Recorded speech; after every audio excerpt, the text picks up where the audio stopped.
YouTube, what is up? This is Solo Fighter Mage Cleric, and I am doing a Solo Fighter Mage Cleric. So let's talk about this character and this video. So, as you might know, or not be aware, this game is Icewind Dale Enhanced Edition. And it's a AD&D second edition game that first came out in early 2000s, late 90s. It's basically a dungeon crawler. You might have heard of Ogres Gate. It's by the same company that did Baldur's Gate, same studio, Black Isle, and the game engine is the same, the Infinity engine. The difference between the two is that Icewind Dale is more of a dungeon crawler. It's very, in many respects, a very linear game, although you can kind of play it non-linearly if you have the expansion installed. And you essentially just go from battle to battle, winning or losing them as the outcomes occur. So I've been playing this game for quite a while, and I have completed solo runs with a Fighter Mage Thief and with a Fighter Mage Cleric. And after completing a solo run on Heart of Fury mode as well, which is the most difficult game mode in the game, it is a game mode that is intended for a replay, where you beat the game with a regular party on standard difficulty, and you want to go through the game again. Maybe you want to enjoy the magical items that you picked up. Maybe because you don't reach the end of the game at max level, maybe you'd like to utilize some of the spells that you found in the expansion that the Enhanced Edition adds to the game. That's what Heart of Fury mode is for. However, another thing that Heart of Fury mode is for is figuring out a way to beat it in a solo run, meaning a single character. That is significantly more difficult than a full party is. Maybe more difficult isn't the right word for it, but it's much more of a challenge. You only have a single character, right? And if anything happens to that single character, they get petrified, they get hit by a finger death spell, and fail their save. They run over a trap, or a set of them, and get destroyed by static charge. It's game over. Now, another layer to add to this challenge is making it an Ironman run. Ironman obviously means, for those of you who are familiar with the term, with the community, Ironmaning is when you play a video game with no reloads. So if you had to reload the game, for example, if you died as a solo character, you're not allowed to. You have to go back to the very beginning of the game and roll up a fresh character. Believe it or not, now maybe I should describe Heart of Fury mode first before I get into my believe it or not. So what Heart of Fury mode does is it significantly increases the hit points of enemies, it significantly increases their armor class, which is a measure of how likely or unlikely they are to be hit, and it significantly increases their Thaco, which is a measure of how likely they are to hit, and it also grants them additional attacks per round. These are not the only changes. Their damage is doubled. That might sound like, how are you going to beat this game with a solo character? Well, the simple answer is, for starting from level 1, the simple answer is they give a lot more experience, and there is a way for many classes to have a reliable and practical run. Now, what does reliable mean? Well, reliable means that the route involves a high degree of agency on the part of the player. for example, a strategy where you just walked into a group of enemies and started swinging is not reliable on Heart of Fury mode in the early game. And honestly, anywhere in the game, if you're talking about just an unbuffed character with a melee weapon walking into a group of enemies and left-clicking on one of them, it's not reliable. The success, or rather failure, of that strategy hinges on an absurd degree of luck, right? Succeeding would mean that the enemies miss an abnormal amount, and you hit an abnormal amount. And abnormal in this context really means, an extremely unlikely event. I haven't run the numbers, but the way this game's combat system works is every time you attack an enemy with a melee attack or a ranged attack, so a physical attack and some magic attacks which function as touch attacks, you roll a 20-sided dice. This number is subtracted from your Thaco. So this character I have has 11 Thaco. That means that if I was attacking an enemy with 0 armor class, like I have over here, to hit them, I would need to roll an 11 or greater, because when I roll that number, it gets subtracted from my Thaco. And if that number is equal to or less than my opponent's armor class, a successful hit is registered, and I deal whatever damage I'm going to deal with my melee attack against that specific target. Not just melee attack, any my physical attack against that specific target. So on Heart of Fury mode, when the enemies have, and you're a level 1 character or a low level character, when the enemies have massively increased armor classes, massively increased Thacos, more attacks per round, and more hit points compared to you, which doesn't have any of those things, it is nigh impossible to succeed just by walking into a group of enemies and attacking them. But there are still reliable ways for some classes, to beat the game. And I'm currently working on a comprehensive guide that goes through every single class and discusses their route, if it's reliable, and also if it's practical. That's another important aspect.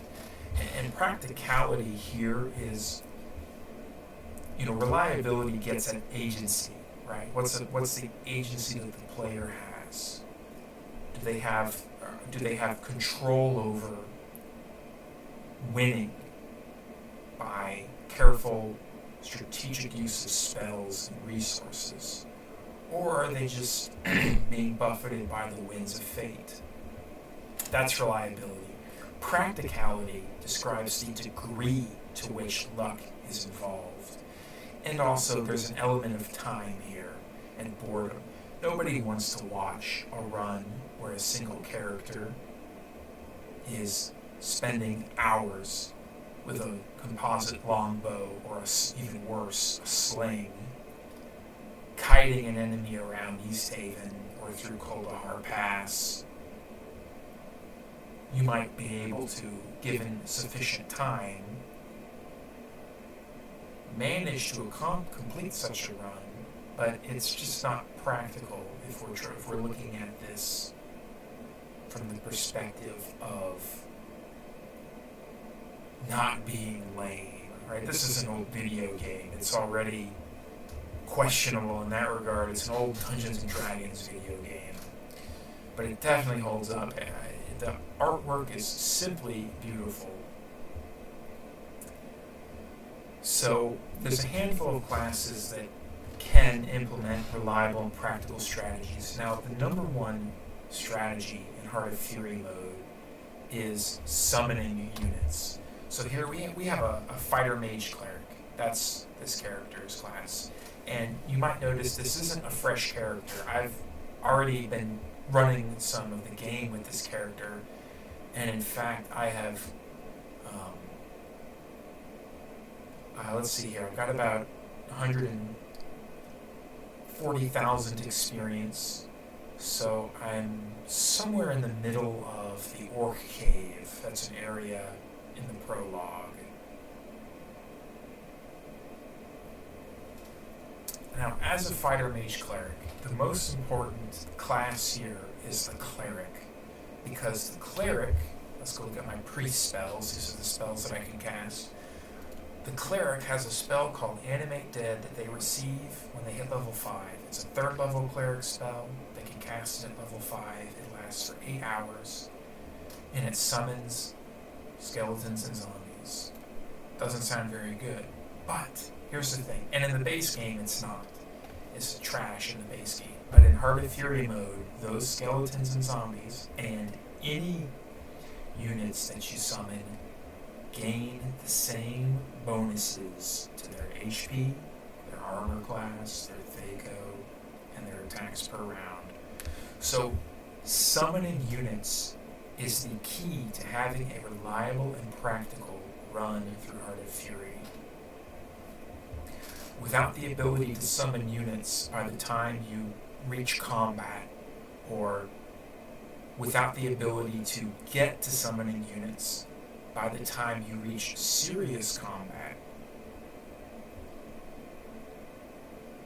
having a beating the game on an Ironman challenge is extremely unreliable and impractical. So what I'm going to do here is I'm just going to get to playing. So we're Fighter Mage Cleric. We have, let me turn this sound down, this is a little bit loud. It's ambient volume, that can go down, voice volume, sound effects volume, movie volume, all that can go down. That's better, alright. So I need to clear out Orc Cave. Orc Cave is to the east of Easthaven, which is the town that I'm in. That's still a little too freaking loud. Voice volume. I don't need to hear that character screaming in my ear. Alright, so we're going to rest. And when we rest, we get all of our spells back, all the ones that we prepared. So the really important spell here, of course, is Animate Dead.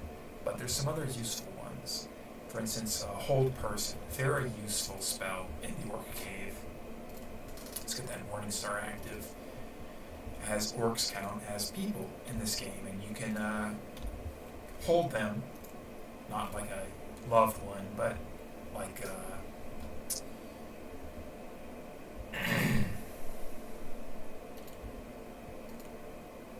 hold them like a vegetable, like they're a vegetable, like they can't move, like they're quadriplegic, and you're about to beat them to death with your morning stars, which is what I'm about to go do. Oh yes, so here you can see there is an ogre. I do not want to deal with that guy right now. So what we need to do is, I didn't mean to run away, we need to get Animate Dead out ASAP. That's still a little bit too loud. Sound effects volume, turn that down. Get it off, get it off, get it off, get it off, get it off, get it off, get it off, get it off. Oh lord, this is bad. Okay, we're just going to run away and try again. One skeleton is not enough. Okay, well, we're just going to go back and rest. So you can see that what I did there is I didn't even bother trying to fight. There's an ogre in my business. There's only a single skeleton on the field, on the battlefield. And so I'm going to just go back and rest and try again. And also I'm going to fix up my spells here a little bit. I want to get some more. I've got ogres. I've got ogres to deal with. Chance not any good, it slows you down. If I've got ogres to deal with, I think that this is good, and then I think this is fine as well. Alright, so now we just have to go back and try again. Now, the great thing about screen transitioning, which is what I just did, I transitioned screens there from the Wolf Valley area back to Easthaven. The thing about doing that is now I've rested 8 hours, so when I go back to Wolf Valley, the area should be reset. And one thing I can do if I'm a little bit worried, and I am a little bit worried here, is I can cast this Sanctuary spell before I do that. That will render me beneath the notice of any ogres. Fortunately, there are none, so we will just cast Animate Dead, get it off, because I've got Sanctuary. 1 zombie. God, that sucks. It's better than nothing, but I need a little bit more than a single zombie. I need an army of dead, and there's my army of dead. So you can see I've got 3 ogres here. These are Heart of Fury ogres. These are scary men.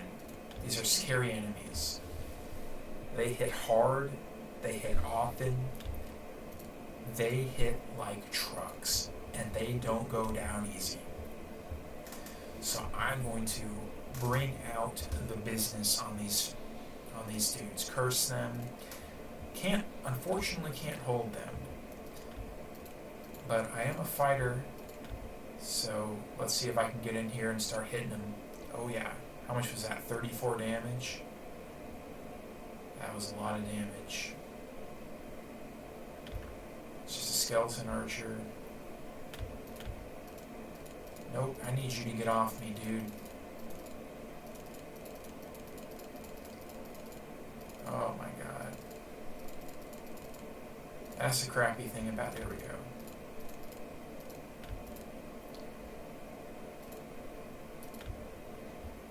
Fortunately, skeletons are susceptible to crushing damage.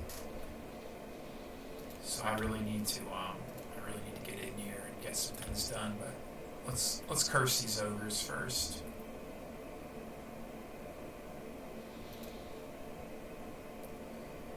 Now, one thing you might notice about my character is that they've got all 18s.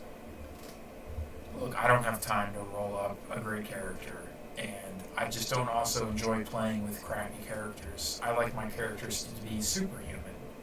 That's the honest truth. And the other aspect of this is that auto rollers exist. You can always just use an auto roller. I can't get one working on Linux, which is the platform I'm playing on. So instead I just use the console and give my character max attributes. Now, I'll reduce those attributes a little bit, right? I understand that, having a character with all 18s is a bit passé, you might say. But I will argue that the attributes of your character, I'm going to have to flee. I kind of suspected this was going to happen, but I didn't get a good animate dead roll, and I didn't really get a good animate dead roll. The thing about the attributes of your character is it doesn't fundamentally determine the reliability and practicality of the run. It just changes the consistency of the run. If I was a weaker, less hardy, less quick, less intelligent fighter mage cleric, I could still do this. It would just take a little bit longer. And it wouldn't fundamentally change the fact that I can run away from these guys, rest, replenish my spells, come back, cast Animate Dead, cast Draw Upon Holy Might, crit them every so often for some big numbers, and have a consistent, reliable, and practical way of clearing Orc Cave. Now, this video didn't show me clearing it. I gotta get out of here. I can probably stay and try and kill this dude. But see look how much damage he does. And he hit a 16, so that means he hit me on an 11. That means he has at least a 45% chance of hitting me. And what did I hit him on? I hit him on an 18, so at worst case, I've got a 15% chance of hitting this guy. I need one more, but that's too dangerous. I'm in lethal territory with that one. So we're simply going to retreat. heal ourselves to full with our ability to cast spells, and set up our spell book so that it's a little bit better suited to that fight. Chant's not bad, but it just doesn't last long enough. I'd honestly rather just have more undead.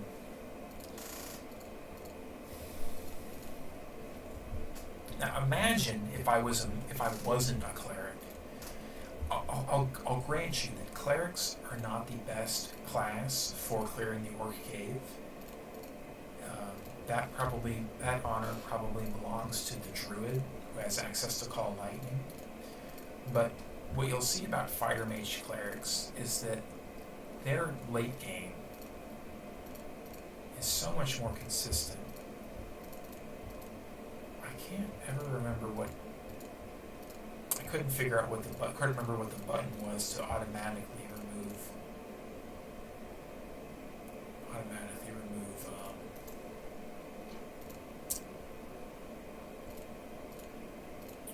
memorize spell from the spell book. Alright, so let's do that. Let's rest, we got our spells back. Let's hit Sanctuary, we'll go back and we're just going to do the exact same thing that we did. It's a bit of a shame that we got the Ogre so low and couldn't kill him, because now he's going to heal the full. He's going to heal the full when we arrive. So we're going to have 2 Ogres waiting for us. But that's okay. Yep, uninjured Ogre. That's why I'm sanctuaried. Let's just get Animate Dead out. And he knows we're here. He just can't do anything about it. Let's just head over here with our undead buddies. And it is the same. It is the same drill, fellas. And ladies, if any ladies are watching, it is the same drill. We just are going to get our undead out, get our buffs up, and just go to town.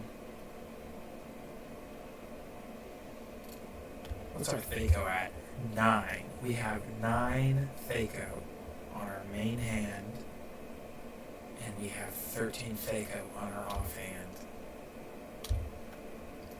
9 Thaco. 9 Thaco and an 11 Mist. That means 9 minus 11 is -2. This guy has -3 armor class or greater. I don't remember, and I don't think it's actually listed anywhere, what the exact statistics are of these units on Heart of Fury mode. And it's never listed anywhere. For Legacy of Baal, which is the Baldur's Gate equivalent, they do tell you, here's what the changes are. But they don't tell you on an Icewind Dale. For Legacy of Baal mode, it's -11 to armor class, and -5 to Thaco, an extra attack per round, and we got him. There is the 2 parts, the 2 changes that you are told what they are specifically is the HP of each of these enemies.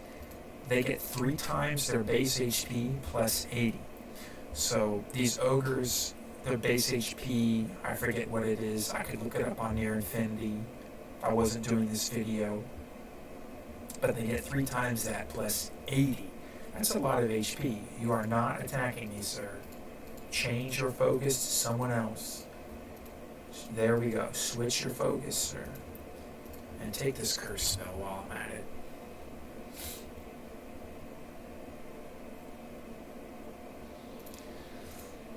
Let's just hit me with another aid. And let's just get back in there and keep swinging. See how uninteresting and unexciting this is? Oh, 16 hit. That's nice. What's my fake out? Still 9? Still 9. So Ogre's almost down. Got him. Got him. Everybody. I need to check my done quests. Okay, so I pretty much finished all the quests in the prologue. This is not the prologue, in Easthaven. Although I'm still a little bit short on experience, I should have a little bit more experience in that, and I'm going to get it from the main story quests. So all I need to do right now is loot this last chest. It gives me a winter wolf pelt, 14 gold, and a horror scroll. Horror is not a bad spell at all. Heart of Fury mode does not change the saving throws of the enemies. It's supposed to. I believe it is supposed to reduce them by 5. But I think that I've read things that there's a bug that it actually increases them by 5, which is not good. You want lower saving throws, not higher.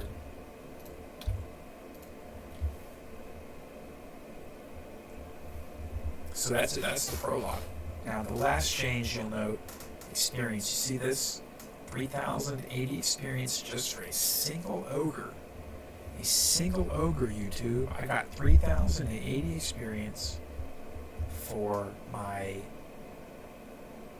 summoned army of undead, doing most of the tanking, all of the tanking, pretty much.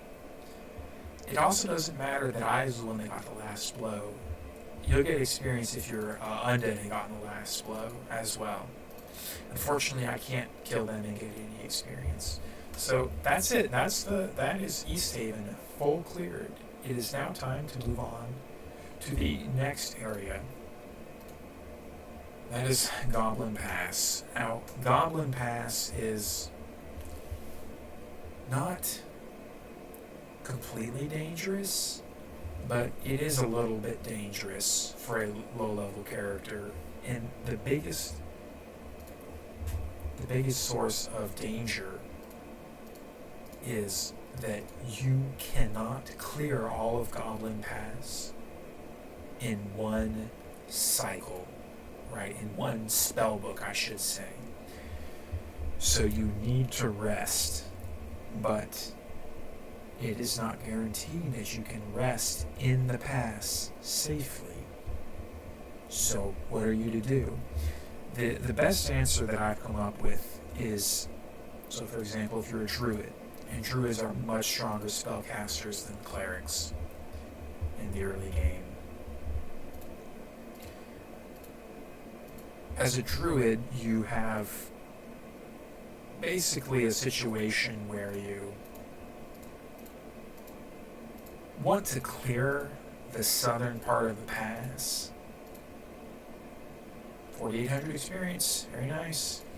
Basically, as a druid, you want to clear the southern path of the pass and then just run to Kolahar. There's nothing that demands you kill these enemies. They are worth a lot of experience, and it is significant, especially if you want to go hard or early, to kill them.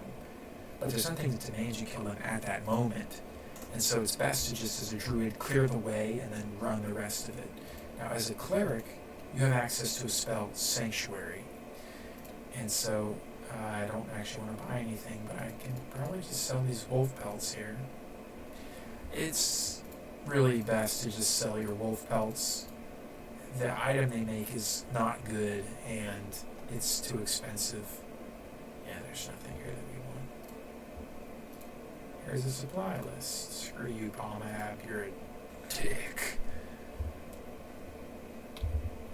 Alright, so we have 52,406 experience times 3. And when the game splits the experience between 3 classes, it truncates. So these should all be 6 and 2/3, 52,406 and 2/3, but that 2/3 gets truncated. It doesn't get rounded up. It just gets cut off. This is an integer. Integers can't have decimal points. Non-zero decimal points. No, they can't have decimal points. That's silly. But if you tally that up, it would be 157,220 experience, but it's 218 instead of 220 because of the truncation. That is exactly how much experience we should have. That means we full cleared everything, killed everything, finished all the quests that we could, and it's time to move on to Goblin Pass. But we need to prepare for this. So I think what we want to get our whole person spells back. Goblins are people. They can be held by whole person. So we should go get some whole person spells.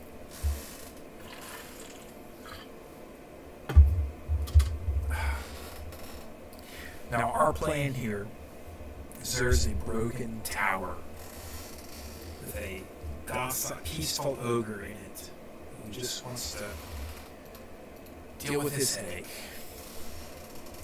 We can rest inside this tower if it is clear of enemies and get all of our spells back. So our plan is to do that. Now, I don't know if we have enough time in a sanctuary to make it there. But we probably can if we clear out some of the goblins first. Alright, let's do it.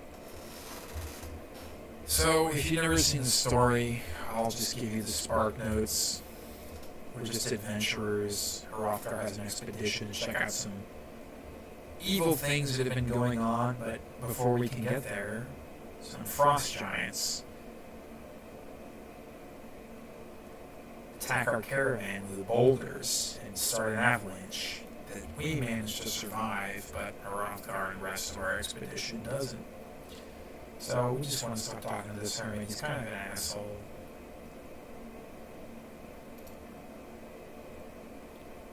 He's out here for a reason. We're out here to kill goblins. So let's get let's get our undead army summoned. That's good enough.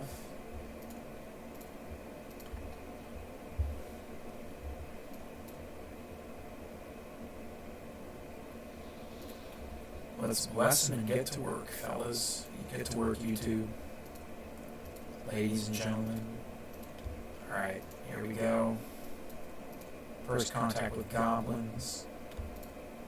You can see that there is a concerning number of goblins. People. I don't know about you, but this number of goblins concerns me. We should be attacking this held goblin because held enemies are guaranteed to be hit. YouTube, they are guaranteed to be hit.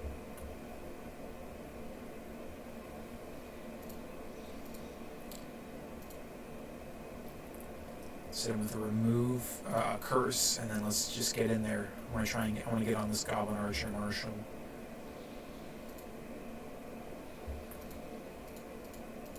Just beat the crap out of him. Hopefully I can take him down before he wakes up. I probably can. Goblins aren't very tanky, and I deal a ton of damage. Come on, take him down. Chunk him. Take him down. Got him. 80 gold. That's another change. Some enemies drop more gold.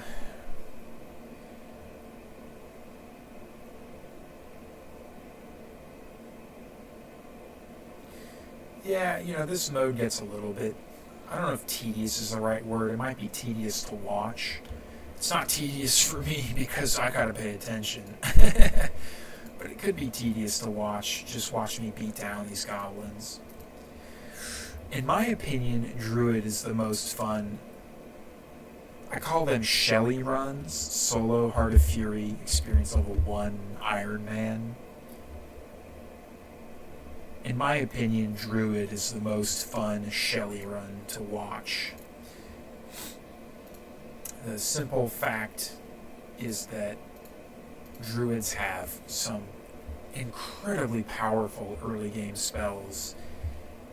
Druids have honestly the best scaling damage spells in the game, and Call Lightning and Static Charge, and you can just shred these enemies because the druid gets access to Animal Summoning 1, Giant Insect, and Call Woodland Beings, all of which are great summoning spells.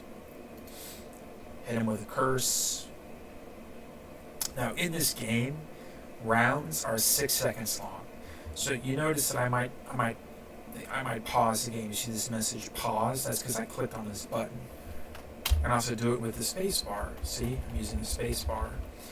So this game is real time with pause. It's a little bit janky to do real time with pause because,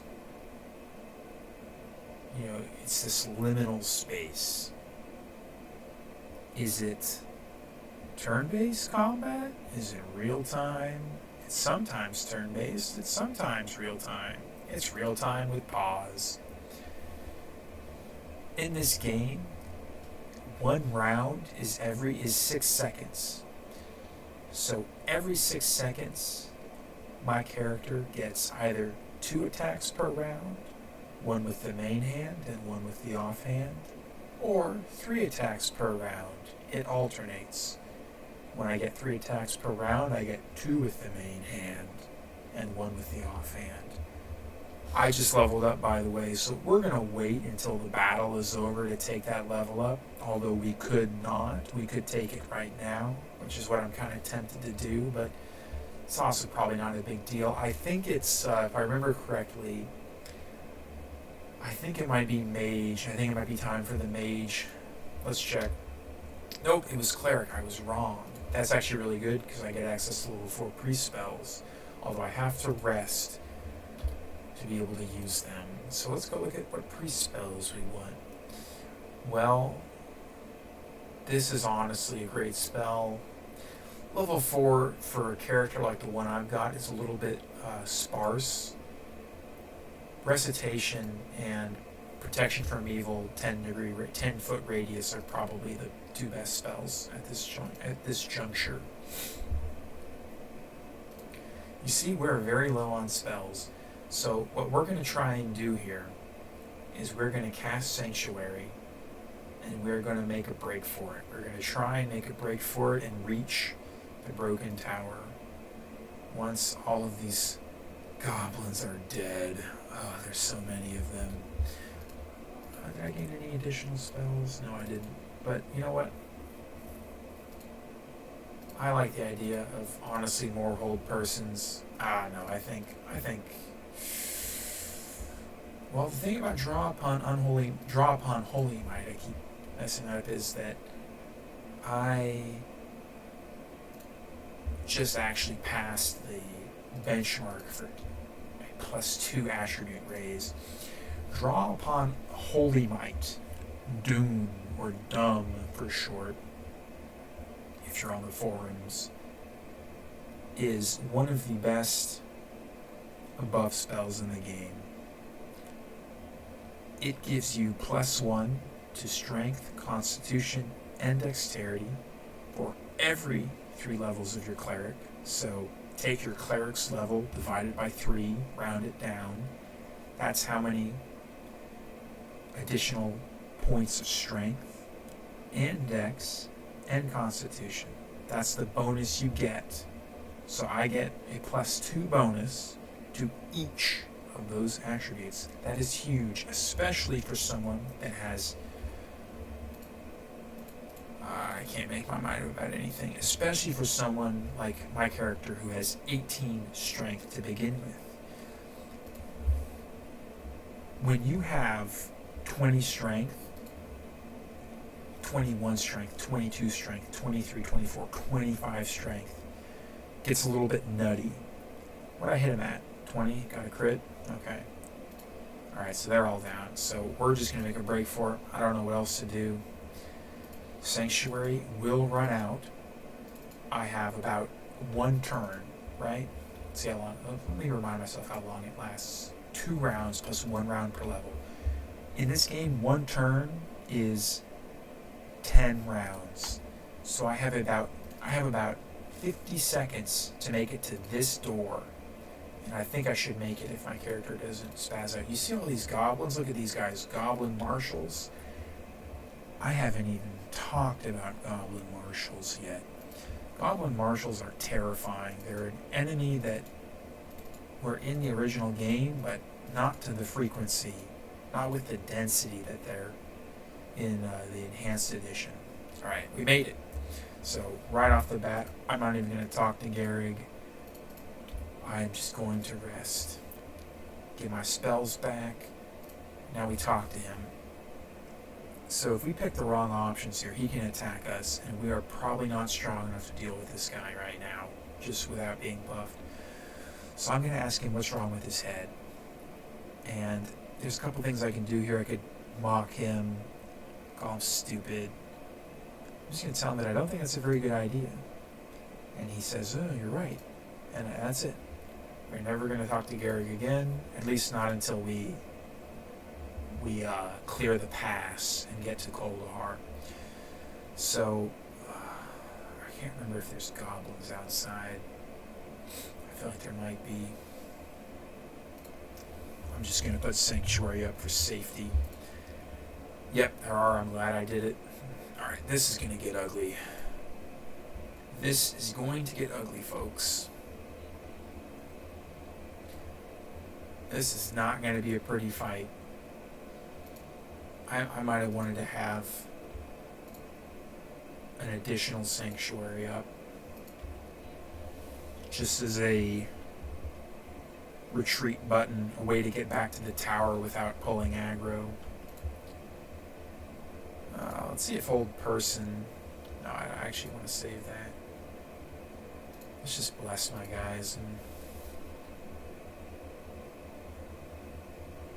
wade in there with them.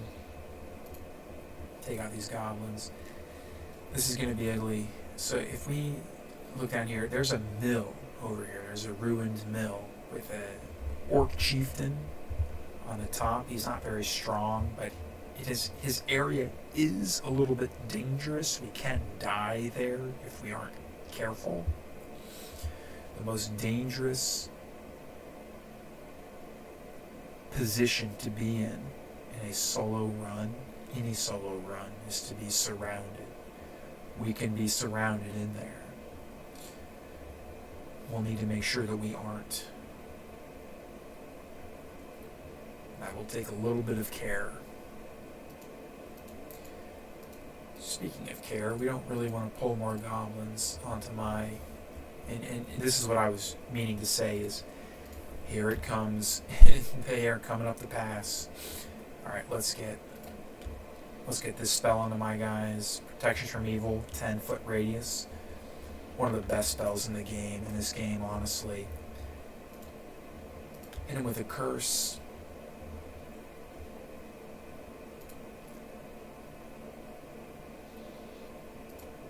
Hit him with, this is going to be a big one. Hit him with a recitation. That's going to affect everyone big time. Let's start trying to hold these fools. What I was trying to say before I got distracted talking about Oligar, the orc chieftain on the top floor of the ruined mill, is that there are a lot of goblins in this pass. There are over 3 dozen, I think, on this screen. It is a ton of goblins. And a lot of them are over here. There's like more than half a dozen archers over there. It's really terrifying, honestly. No, you're already cursed. I need to start getting in with my boys. Let's go beat this goblin archer marshal into the dust.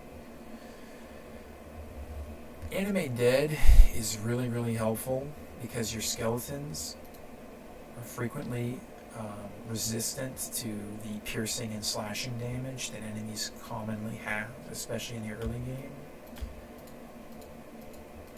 Is that it? That's it? That's it. Alright, let's curse him again.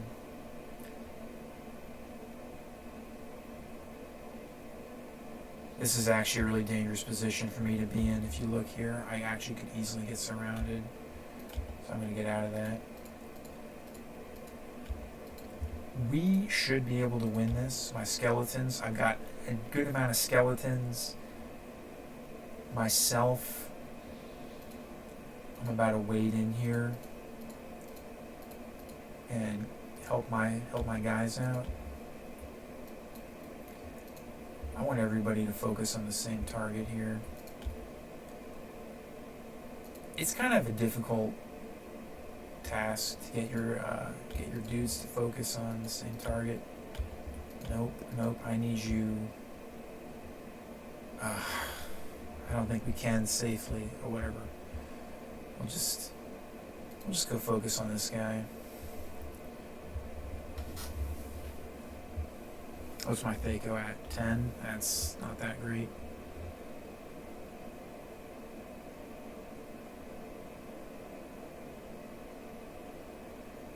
No, we don't want to fight that goblin archer. When archers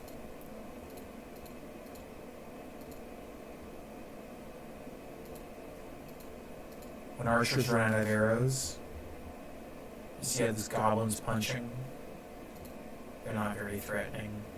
I think it's a 1d4, and the marshals and the goblin axemen have a 1d8, which is in this mode it's more than that. It's better than a 2d8 because it's double. It's 1d8 times 2.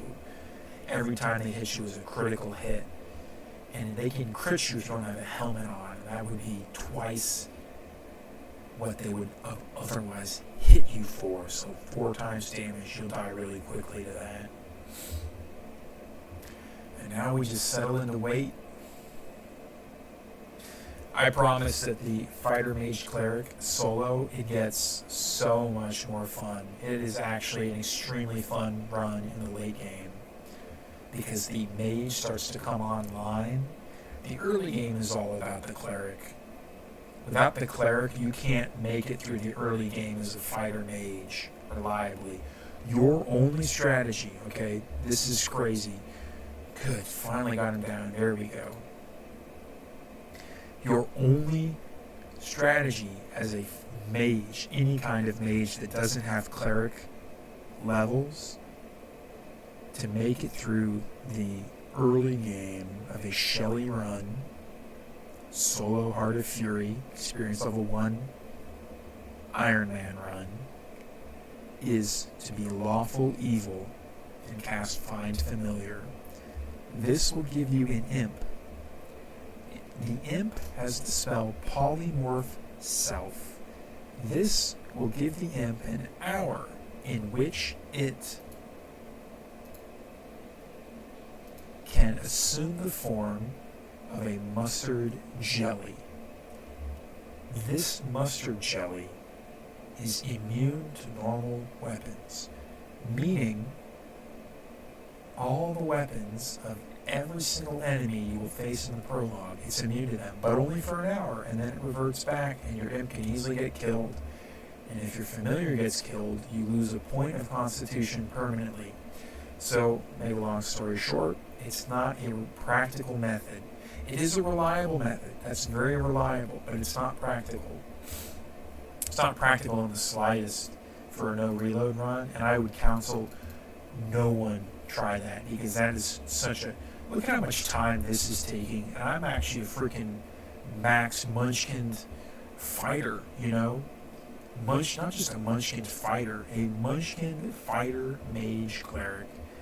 The mage is just slumbering dormant right now, waiting for the late game when I make it to spells like Black Blade of Disaster. Unfortunately, that spell is in the expansion Heart of Winter, and it costs a fair amount of gold, which I don't have at this moment, and I also need significantly more levels. I need potions of genius so that I can reliably transcribe it. My skeletons are going to go down. This is where Magic Missile would be nice, just to get a little bit more damage in. These guys are going to go down, but it's going to take a long time. So let's wait, actually. Let's wait to level up. So, yeah, reliable and practical runs in this game, they require... You better not be attacking me, sir. Okay, good, you're not. They require summoning. You have to be able to summon units by the time that you reach an area in Easthaven, in the first town called Wolf Valley. You just saw me in Wolf Valley. I was fighting those ogres. Those ogres aren't originally in Wolf Valley. Those ogres are originally in the Orc Cave that I plundered after I killed them. If you reach Wolf Valley without being able to summon, which you have to go there. You have to go there to get a glimpse of the caravan so you can go report to Rothgar, hey man, that caravan you were wondering where it was, it's been plundered by orcs. But if you go to Wolf Valley, you notice how cramped that area is. There's 3 wolves in there originally, and it's too cramped to reliably and practically kite them around. For those of you who don't know, who've never played a MOBA like League of Legends or Dota, personally I'm a much bigger League fan. Dota is a game that it just, League is all about action, and Dota's kind of a slow burn. Dota's more about strategy, and it's got a lot more, dare I say, depth to it.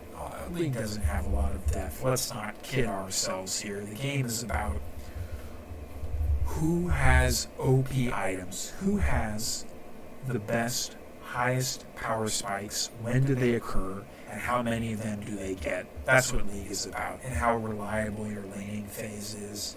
And there's not a lot of complexity that goes into that. You might argue, well, Dota's about that too. You just described how a MOBA works, or how power levels in a MOBA works. But the thing about League is that it's a lot simpler, right? It's a lot more about just pushing waves in, maybe holding them at your tower. The wave mechanics is not anywhere near as complicated as Dota, because in Dota you can entangle the wave mechanics with the jungle. Can't do that in League. And the jungle is also more complicated in Dota. A lot more strategic because you have camp stacking. Anyways, I like League more. It's just got more action in it. It just feels better to me to play League than Dota. Not that Dota isn't fun. I enjoy Dota when I played it. I haven't played it in a while. I was never very good at it. Dota is one of those games that, and I'll grant you this applies to a lot of video games, especially MOBAs, which have a steep learning curve. Dota is one of those games that if you didn't start playing it, the original Warcraft 3 map, you probably are never going to be good at it. If you haven't been playing Dota for 5 to 10 years, it's probably hopeless, Alright, finally got them. And I got a fighter level too. Not a great fighter level, not a great level at all, just some extra HP and some mage spells. And if you look at my mage spell book, I got nothing.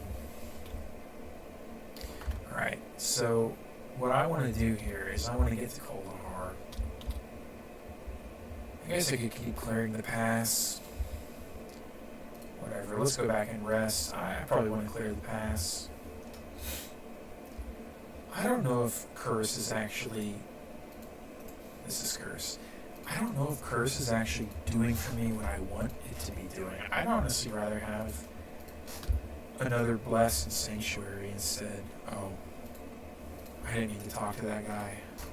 I was in, I was in rest mode. Hey, there's a, you know what I mean, rest mode. If you've ever played one of these games, just conditioned with innkeepers that you have to talk to someone before you rest. We don't want to talk to Garrett. All right, here we go. Look at this crap, man. 10 goblins. Look at that. 1, 2, 3, 4, 5, 6, 7, 8, 9, 10. 4 axemen, 6 archers.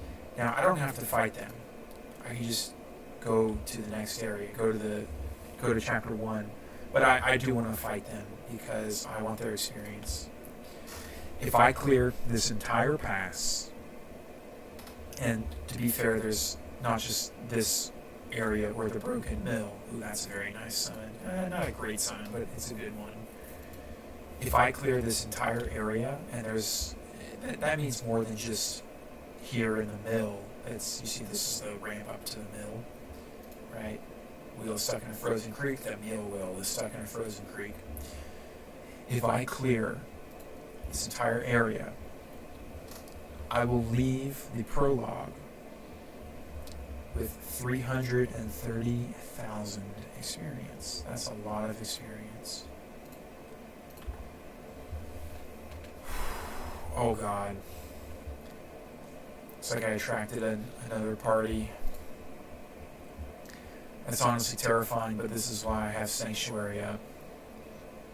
And believe me, if anybody gets onto my character, I am gone. But honestly, this isn't a good position to be gone in.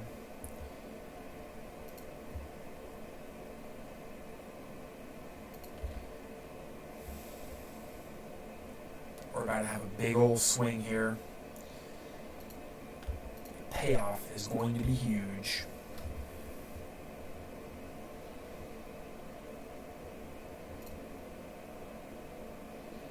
Ooh, it's beautiful.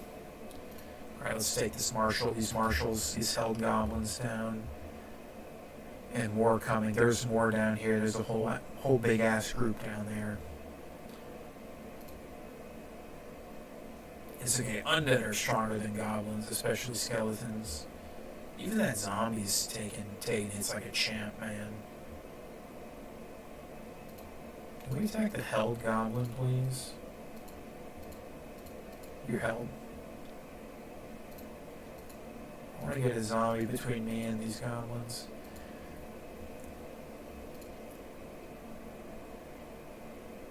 Ah, dang it, they're back. Ah, dang it. Oh crap, I got 2 of them on me. Yep, help me. Alright, this should be stable. I'm a little worried about these 2 collapsing in and cutting off my line of retreat. I mean, look straight up. You look at this, these goblins have us cornered. This is the only exit.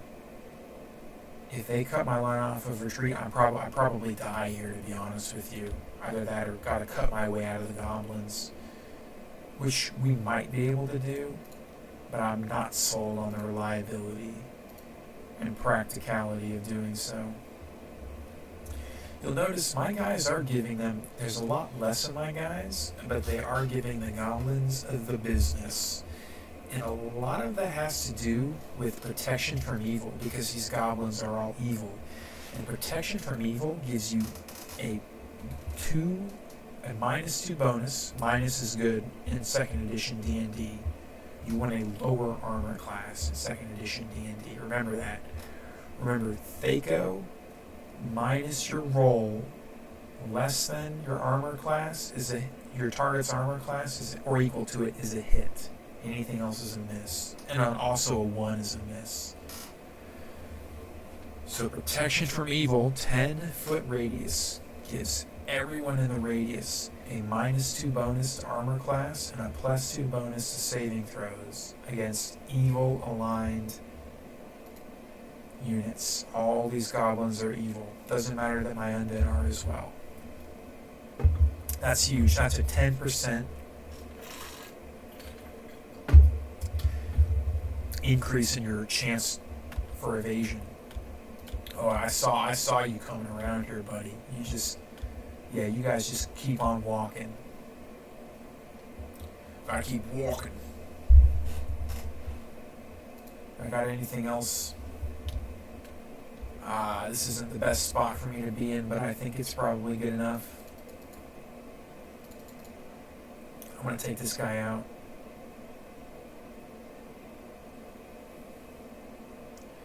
I cannot stress enough that if I get stuck in a corner and surrounded by goblins and I'm not able to fight my way out of it, and like I don't have any undead with me buffering them like they kind of are now, I'm dead.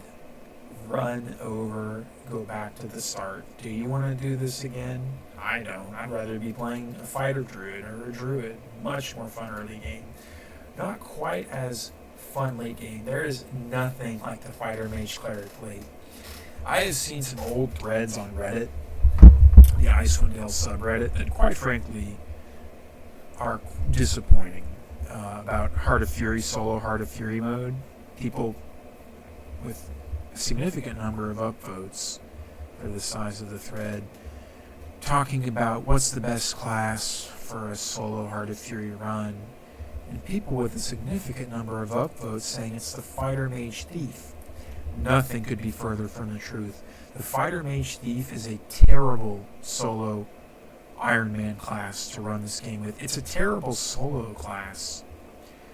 You have to kite everything. Icewind Dale is not kind to mages. Icewind Dale is a dungeon crawler. It is a gauntlet. And when you, in a 2nd edition D&D, mages, when they have access to their spells, they run the gauntlet. Okay?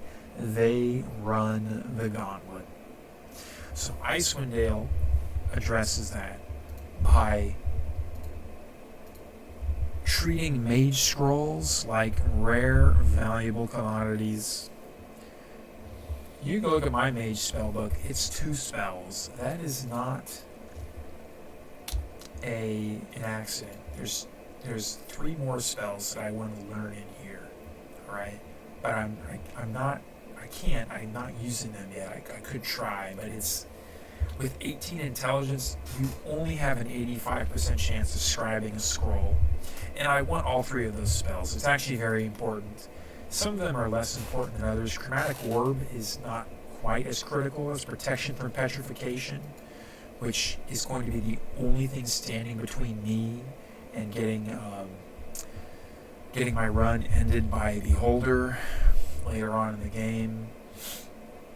And Horror is, imagine casting Horror. Horror is an AoE area of effect for those of you who have not played MOBAs. Area is an AoE fear spell. So very, very useful against big mobs, big packs of bombs. Alright. Dang, look at this. All of our dudes survived. We got skeleton archers with arrows. I'm gonna go grab what's in this barrel. I think it's a little nice bit of treasure. Healing potion, that's a pretty nice amount of treasure. Not that I can really get much use out of it, but it's better than nothing.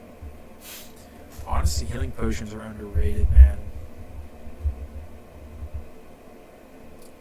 Healing potions are the difference between being able to heal back up to full and rebuff and get back in a fight using Sanctuary or Invisibility, and having to run or not being able to run, and otherwise not being healthy enough to fight your way out of that corner. So this game, it's all, if you boil it down, you kind of ignore Thaco and Armor class, because Thaco and Armor class are just setting the chance to hit. Think of it like that. There is a 5 to 95, your hit chance is anywhere between 5% and 95%. If my armor class is 20 points or more lower than the Thaco of my opponent, they only have a 5% chance to hit me. I don't care how low their Thaco is. If my armor class is 20 points lower or more, they only have a 5% chance to hit me. Same goes in reverse. If my Thaco is 20 points, if my Thaco is, let's say my Thaco is 5 and my enemy's armor class is 0, that means if I roll a 5 or above, I hit them. That means the only rolls that I miss on is 1, 2, 3, and 4. So I have a 20% chance to miss, because there's only 4 rolls out of 20. It's a uniform probability distribution. That's the entire mathematical basis for this game, a uniform probability distribution. So we can go in the ruined mill here, but we're not going to. We're going to go back and we're going to, guess what? We're going to rest. We're going to rest, YouTube. We're going to rest, and then we're going to go take care of Oligar, because he has a magical item that we can sell for a nice bit of cash. We might be able to even... So this is actually a dangerous... This is actually... You can easily die here. This is the riskiest thing that I have done all session long. And you'll see why, but that's why I'm going to cast Sanctuary. We're going to go in here.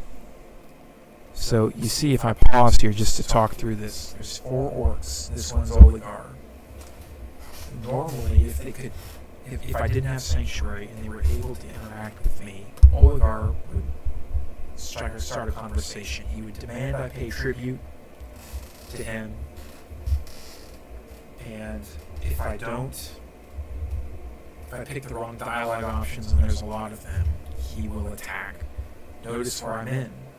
Let's look at the map. It shows all the available surface area to walk on. Look at the corner. I'm in a corner. I can easily die if I make the wrong decision. And I have died here before in Shelly runs. I died here with a fighter druid. Very heartbreaking death. Actually, it wasn't that heartbreaking because I had previously died in the past, getting surrounded in a hermit cave. I thought, let me rest in the hermit cave. No, don't rest in the hermit cave. Just get to Garrick's tower and rest there. Anyways, I got near the fighter druid, and I decided, instead of just heading to the door and then casting my spells, or just running outside and casting them, I'm going to sit in this corner and cast them. That surely will go just fine. No, it didn't. I got surrounded and I got killed. So we learn. And what that means here is we're going to cast Animate Dead. As you might have guessed. That's not a good roll. I need more skeletons than that. Zombies are just meat shields. That's a better roll. And what we want to do here is we want to hit him with PoE, 10-foot radius, and then let's hit him with a bless spell. And let's hit him with recitation. Actually, let's not hit him with recitation. I need to find a way to drop Sanctuary. Will this work? Attacking my own dude? It will. Good. Here we go. Oligar. Who are you? I am Oligar, Chief of Bleeding Eye. Bow before me and pay tribute. Are you serious? Do not mock, Chief of Bleeding Eye. You give tribute now, or die. Now, this will start a fight. He'll be like, you stupid wolves feed on your flesh tonight. I think this might give you another chance to give him tribute. This one will cause him to say, you mock, Chief of Bleeding Eye. Wolves feed on your flesh tonight. This one will actually allow you, if you pick this one, he'll say, Proud warrior, you may go. Do not cross me again. This will let you go, but you'll lose 50 gold. You can get it back from him by killing him. And this one, I think, will start a fight. He'll think, oh, you're weak? Oh, he weak. Me kill. So we're already ready for a fight. So we're just going to pick 3. You insult me. Wolves will feed on your flesh tonight. We'll see about that. And we are not really going to be seeing for very long because we're just going to hit this guy with a whole person. We are well protected. Orcs cannot get to us. 3 of them just got motherfucking held, brother. That is a triple hold in my sight. Unfortunately, Oligar is a little bit more resilient than that. Let me see. I need to get... Okay, there's definitely enough clearance.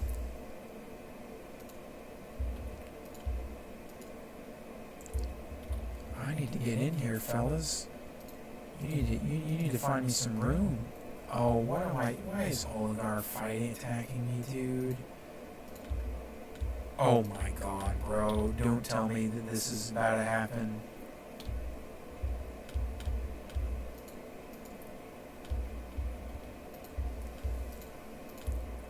Oh my god, bro. This is not happening. There is no way this is happening. I think we can micro our way out of this. I don't think he can get to me.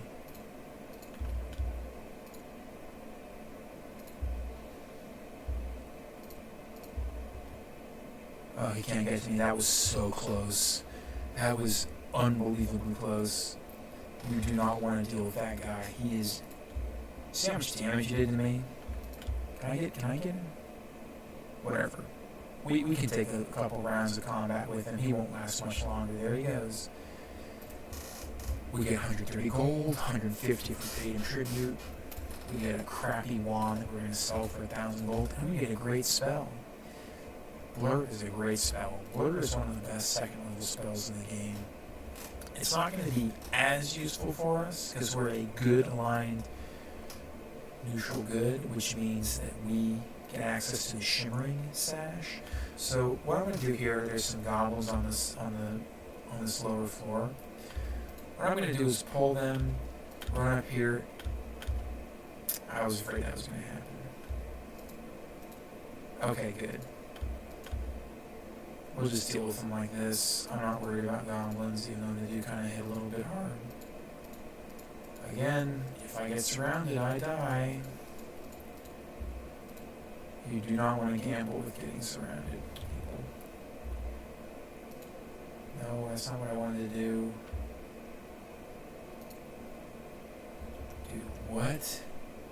What the fuck? I don't want to talk to the skeleton archer. I want to move him. That's really interesting. It looks like... Oh my god, man. This is not going to happen. It looks like because the area transition, I can no longer direct them. It's interesting. God, dude. These enemies are terrifying. Look at this shit, man. Look at this shit, man. It's almost like these enemies are freaking mega buffed or something. Ooh, hey, that's actually an exit. I'm taking it. Oh my god, I had no idea that was there. I'm not even kidding.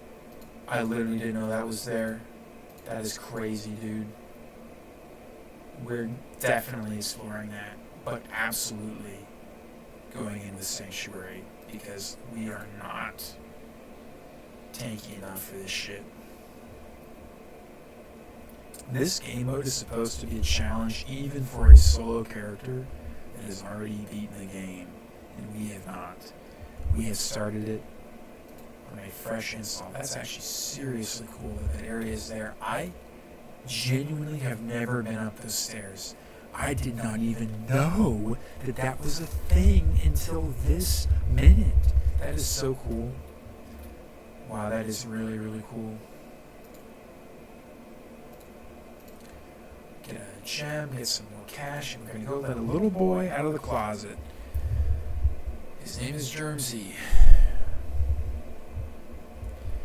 Do you see yourself in Germsy? YouTube? Chat? What are you doing in the closet, Germsy? Obviously it's the goblins, brother. Alright, we're going to be nice to him. I'm going to go with this one because I'm a cleric. What lessons were the gods trying to teach me? Same. I want your experience. You be nice to Germsy. You try and teach him some life lessons. He teaches you, and he'll give you an additional 4,800 experience points. Now we're just getting out of this place. I suppose we could probably stay and fight. I don't think we'll die. Famous last words. Am I right? Yeah, let's just start swinging. So, anyways, I started swinging. Danny DeVito is the man, dude. That guy is so funny. Oh, whoops. Oh, I dropped my monster condom that I use for my Magnum Dong. What a guy. Look, 8 damage resistant skeletons are just unbelievably good. Skeletons are probably, I don't want to say the best early game tank in a Shelly run. It really depends on what you define as early game. For example, at this point, if you were a druid, a single class druid, you would have access to Animal Summoning 2, which provides you with cave bears. Dude, I'm so hyped to explore that area. I'm not sure that was in the original, in the base game. That's going to be so fun. Looks like there's just a bunch of crappy goblins in there. So, let's look at our loot. YouTube, after I drink some water here.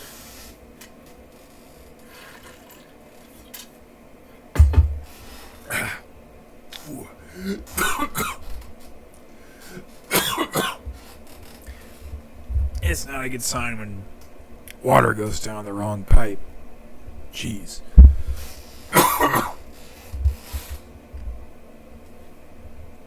Look at this spell. Casting time 2. So you can squeeze it off in combat if you need to. Or if it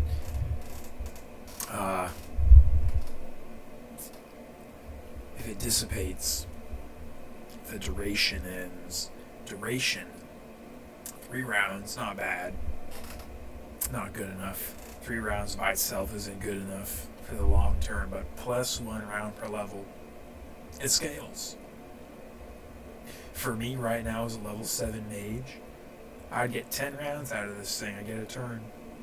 And look at the effect. Plus 1 to all saving throws. That's great. All missile and melee attacks have a -3 penalty. So what this is saying is -3 bonus to my AC, my armor class. It's just a phenomenal spell. Here's some whatever gems.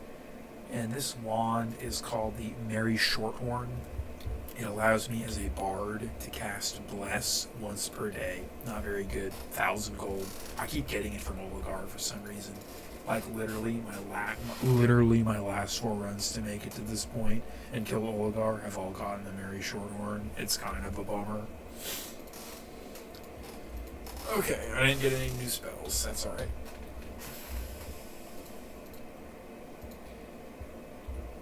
Alright, so you see there's another path. There's another road this way. That leads to a clearing that is chock full of goblins. I mean, it is so full of goblins.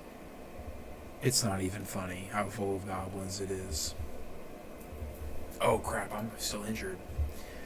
This is the great thing about being a cleric. If you are injured, chat, and YouTube, I'm just going to say chat.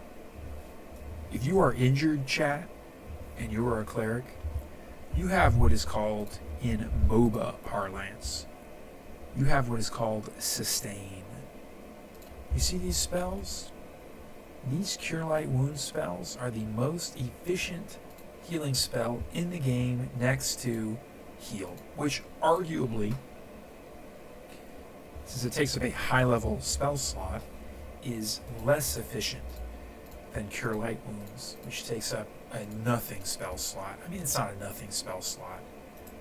Armor of Faith, this is a great spell. Late game, look at this 20th level priest would have plus 25% damage resistance with a scaling duration. Great spell. Best level 1 spell next to Sanctuary. Command isn't bad either, but there's better options. We are about to go fight in a cramped space. It's going to be a little bit stressful, but we're going to figure it out. I hope there's a cool item in there. I'm not too expectant, not getting my hopes up. But it would be cool if there was a magic item in there. That is so cool. I had no idea that was there. That is so freaking cool.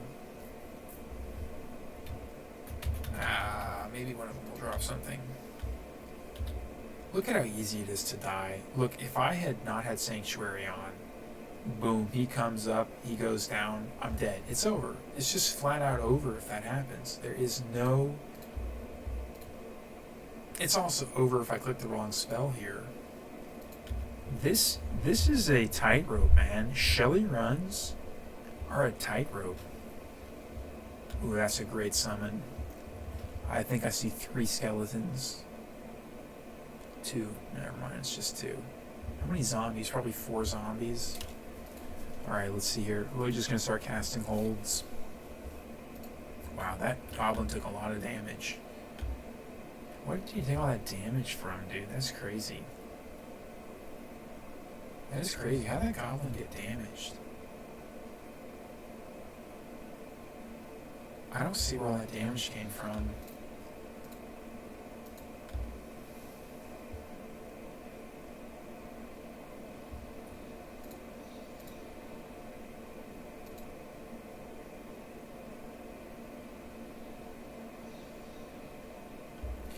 Cool, we got one off. That'll stop his bullshit for a little bit. This guy. Stop his BS, chat. Hit him with the recitation, brother. Oh yeah. Good work, my guy. Hit him with the bless. Let's make a little bit of room here. We have a skeleton wanting to move up and get in on this. And now let's just get to work. If you scared, motherfucker, go to church.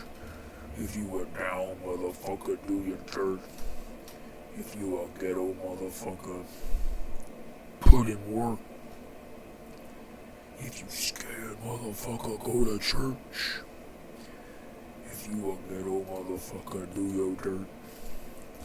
If you were down, motherfucker, put in work. We are putting in work right now, chat. We're trying to at least. Ooh, let's get in here. Let's get in here. This is so cool. I had no idea this was back here. Not that there's really much back here, but still, it's experience. It's 20-something. Nah, not 20-something thousand. How much experience is here? How many goblins are there? I can see 6 goblins is what I think. 6 goblins. So, it's about 13,000 experience. A little less than that.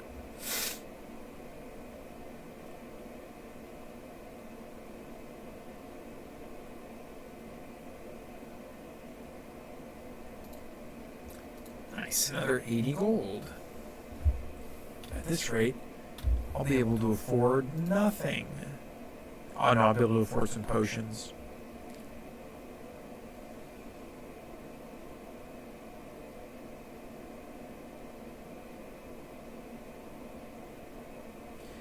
Alright, everyone, let's just get this over with.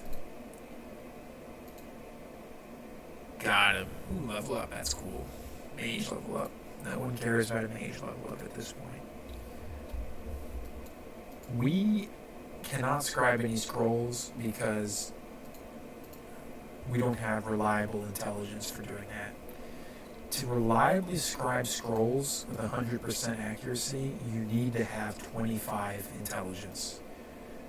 That requires one of two things, alright? One of three things. Either you are a gnome with 19 intelligence and 2 potions of mind focusing, which both are a temporary +3 to intelligence, for I think it's 3 hours, and a +3 to dex. Or you have a red-blue, scarlet-blue Ion Stone, and 2 potions of mind focusing, or you have 2 potions of genius, or you have a potion of genius and a potion of mind focusing. Those are, I said 3, but it was really 4. So I'm going to save here, not for any reason like I'm about to quit playing, because I think I'm going to keep playing. But I'm going to save. You can see I have all these saves. I'm writing a comprehensive guide on this game mode. And that requires playing the game with all these different characters to validate my theories about the route. My theories about the route are correct, by the way. Look, what I'm about to say here might be offensive to some, but if you're a martial class playing a solo Heart of Fury Ironman run,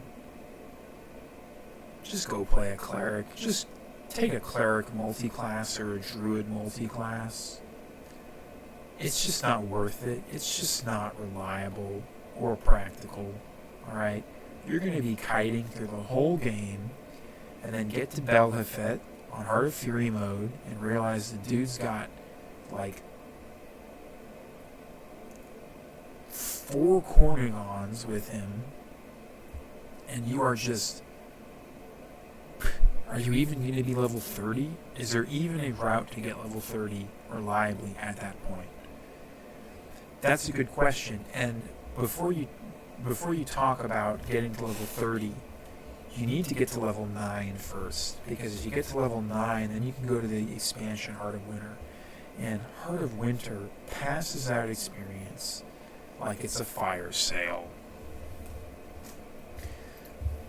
I need to rest. What am I doing outside? I need to rest.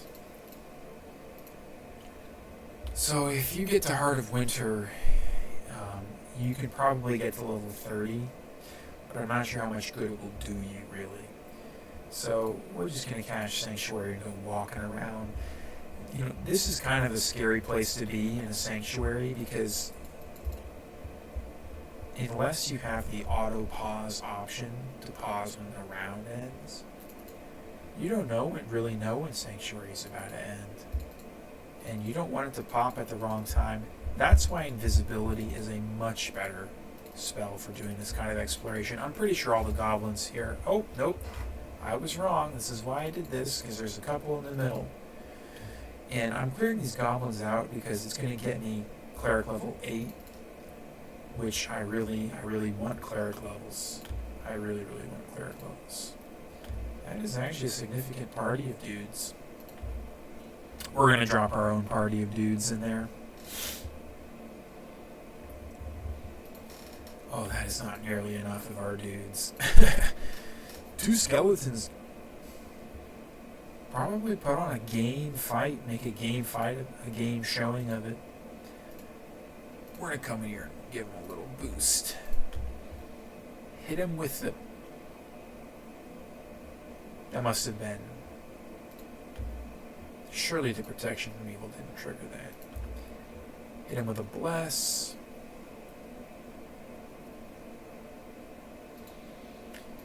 Hit these guys with some hold person. Oh yeah, that's what I'm talking about. Hold those goblins. Oh yeah. Oh, that's sweet. Oh, that's so sweet. I love hold person, chat. Hold person is just phenomenal. No Caparino. How is this dude losing all of his health? Who is attacking him? This single skeleton is the one responsible for this badly injured goblin. That skeleton is the MVP of this fight. This dude is the real MVP, chat.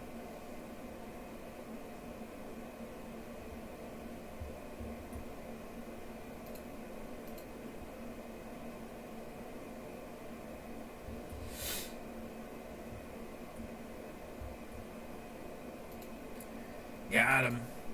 Alright, I'm pretty sure that's it. Bring the skeletons along. If they can keep up, these chickens get bonuses. Believe it or not, chat, they get bonuses. Yep, so this pass is clear. The only part of it that is not clear is the clearing up here. That is a tough clearing. Actually, it's not that tough if you have Sanctuary. And, like, these 4 skeletons and me could absolutely do it, but unfortunately it requires an area transition. You don't get to take summons through the area transition. Look, skeletons aren't here. They were still outside. So, you know, it's this, just you wait and see this next area. It's kind of a cool little thingy. I don't think there's anything down here. But still a cool little thingy. Nope, that's not a cool thingy. Oh my god, there's a goblin down here. That's not a cool thingy at all, chat. That's what's known as a death trap. Look at that. That's a death trap. You see that? That is the exact kind of location that looks cool, but will get you killed in a solo run. You try and rest there, you might think, oh, this is the perfect spot for me to rest. Nope, because there's going to be enemies that spawn, that surround you and corner you, and you're going to die. Let's hit him with a hold person. God, I hate goblins. God, I love hold person. So if you take a look at the map, you can see down here, there's a cave. I can actually go in this cave. You see this? How my cursor has those 4 prongs? That means I can walk there. I have died in that cave before, chat.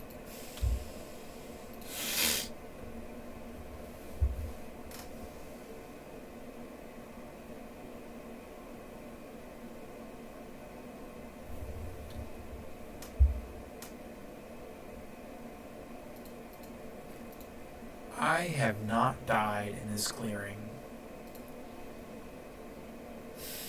but it's possible. Much less likely if we walk in with Sanctuary. Look at this. This is not even...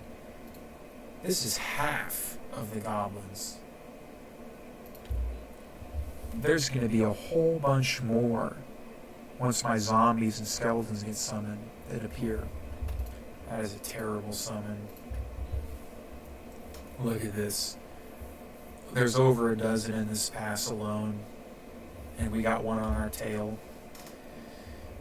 So this is where I've got to make a real decision here. This is a bad summon. 4 zombies and 2 skeletons. Just a bad summon. I got a goblin on my tail. My next move is going to be to head up here and hit him with protection from evil 10-foot radius. Actually, before I do that, I should see if I can get some holds on.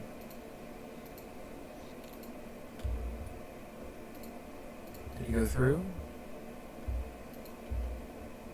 Oh god, that's an offensive spell.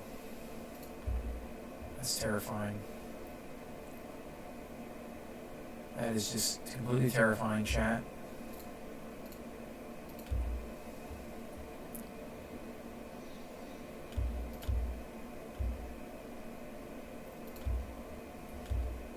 You have got to not go that way. Okay, whatever, we'll let you go that way.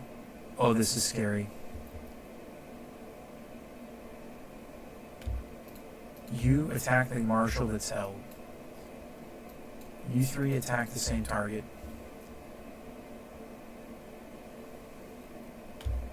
Got him. Let's take care of this marshal. He's dangerous. I think that's pretty much all the goblins, so we probably can handle this. But it's scary. Take him down. I need you to take him down so I can get to the other held goblin. That's right, just ignore me, goblins. I am not a threat. I am no one of consequence. I am just the person that is right now spanking you. Boom. Hit him with the recitation, brother.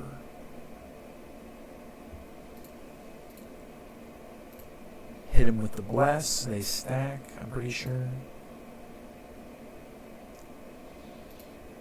And now we go to town.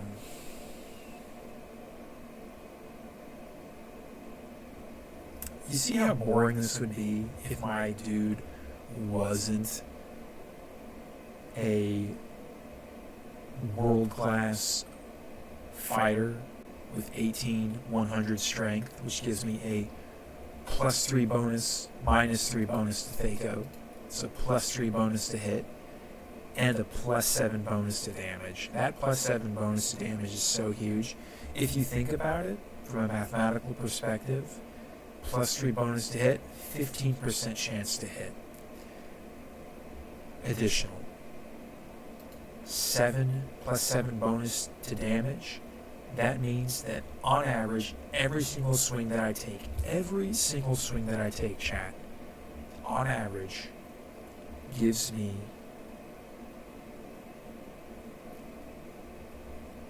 almost 3 additional points of damage. It's 2.5. Close to 2.5.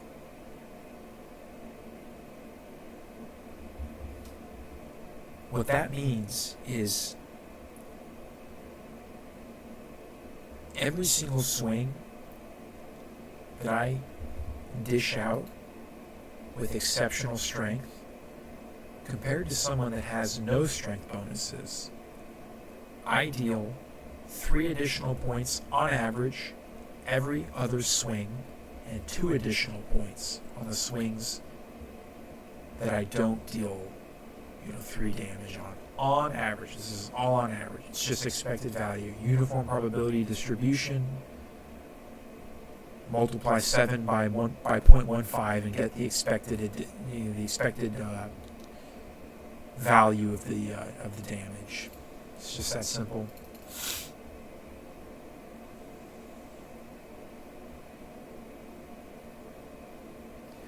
This zombie is still pretty damn tanky. Look at how funny these zombies look like, dude. Their zombie pants. That's so weird. Their little freaking zombie pants. And now when I drop on Holy Might, 20 strength. Where that give me +8 now. Actually, I misspoke. 100 strength is a +6 to damage, right? +7 would be if I had 19 strength. Draw upon Holy Might. The one problem with the spell is that it only lasts a turn. I totally get why it does. It would be frankly probably too strong if it had scaling duration. We gotta get some more zombies. Look at that guy. He wants to go the other way. Nope, go over here, buddy, because I do not want to be dealing with all of those goblins suddenly breaking through my line and heading straight for my dude. My lady, actually. That sounds weird. Let's let him through. Let him through, skeletons. Let him through, Skelly Bro. Look at the Skelly Bro, dude. Everyone knows Skelly Bros are the MVP.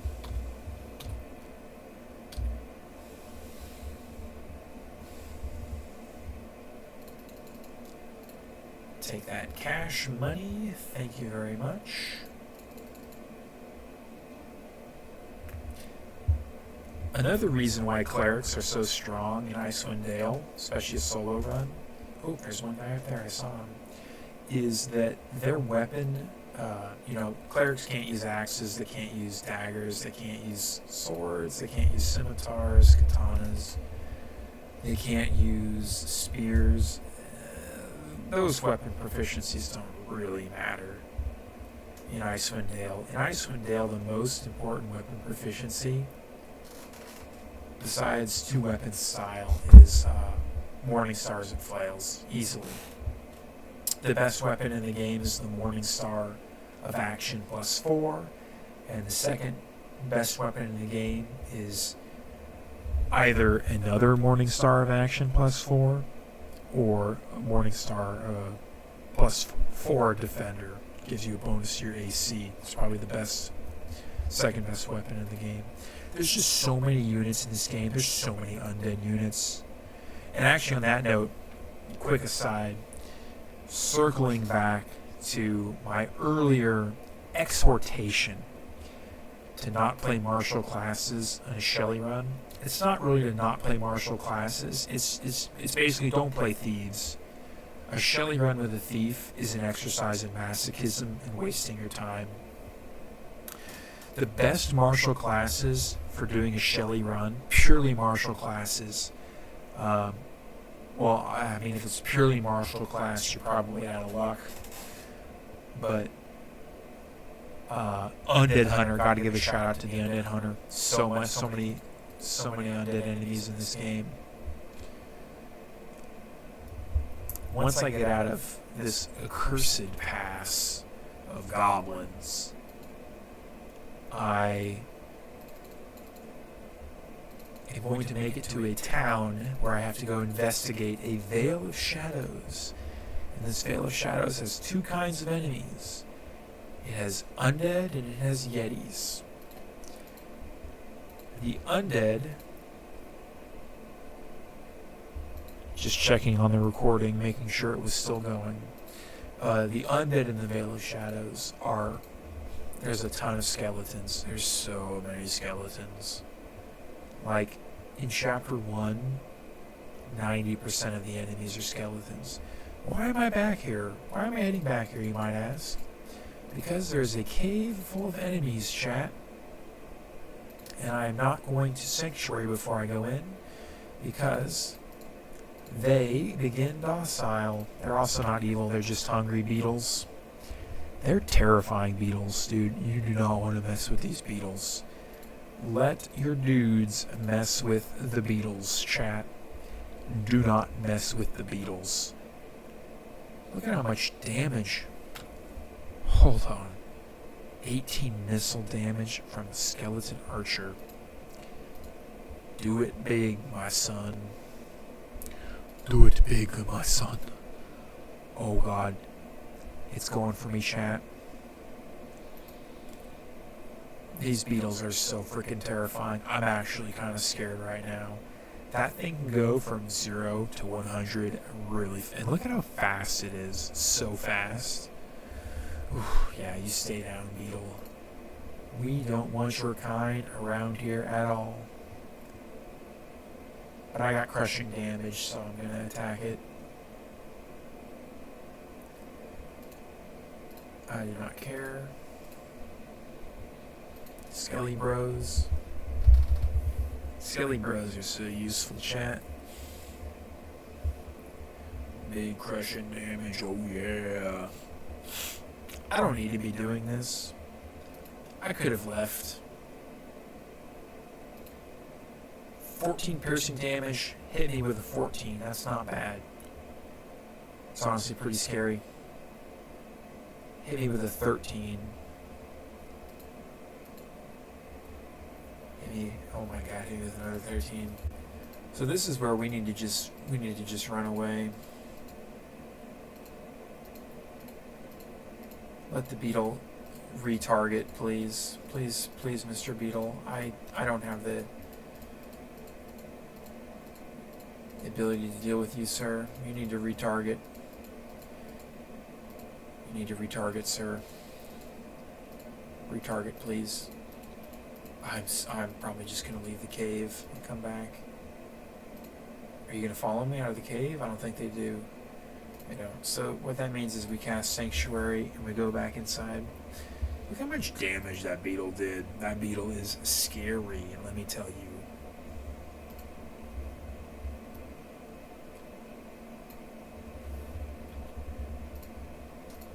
Let's hit him with the bless, and let's just let my army do its work, chat.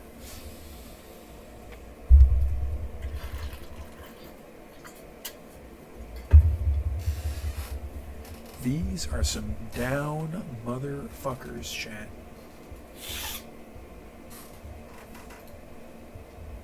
They are putting in work.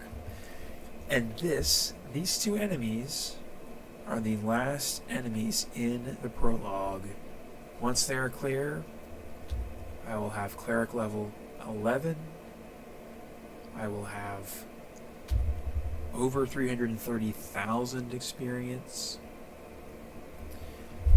And I will be in a good spot going into Chapter 1. It's important to have all that experience because you need to get into Heart of Winter.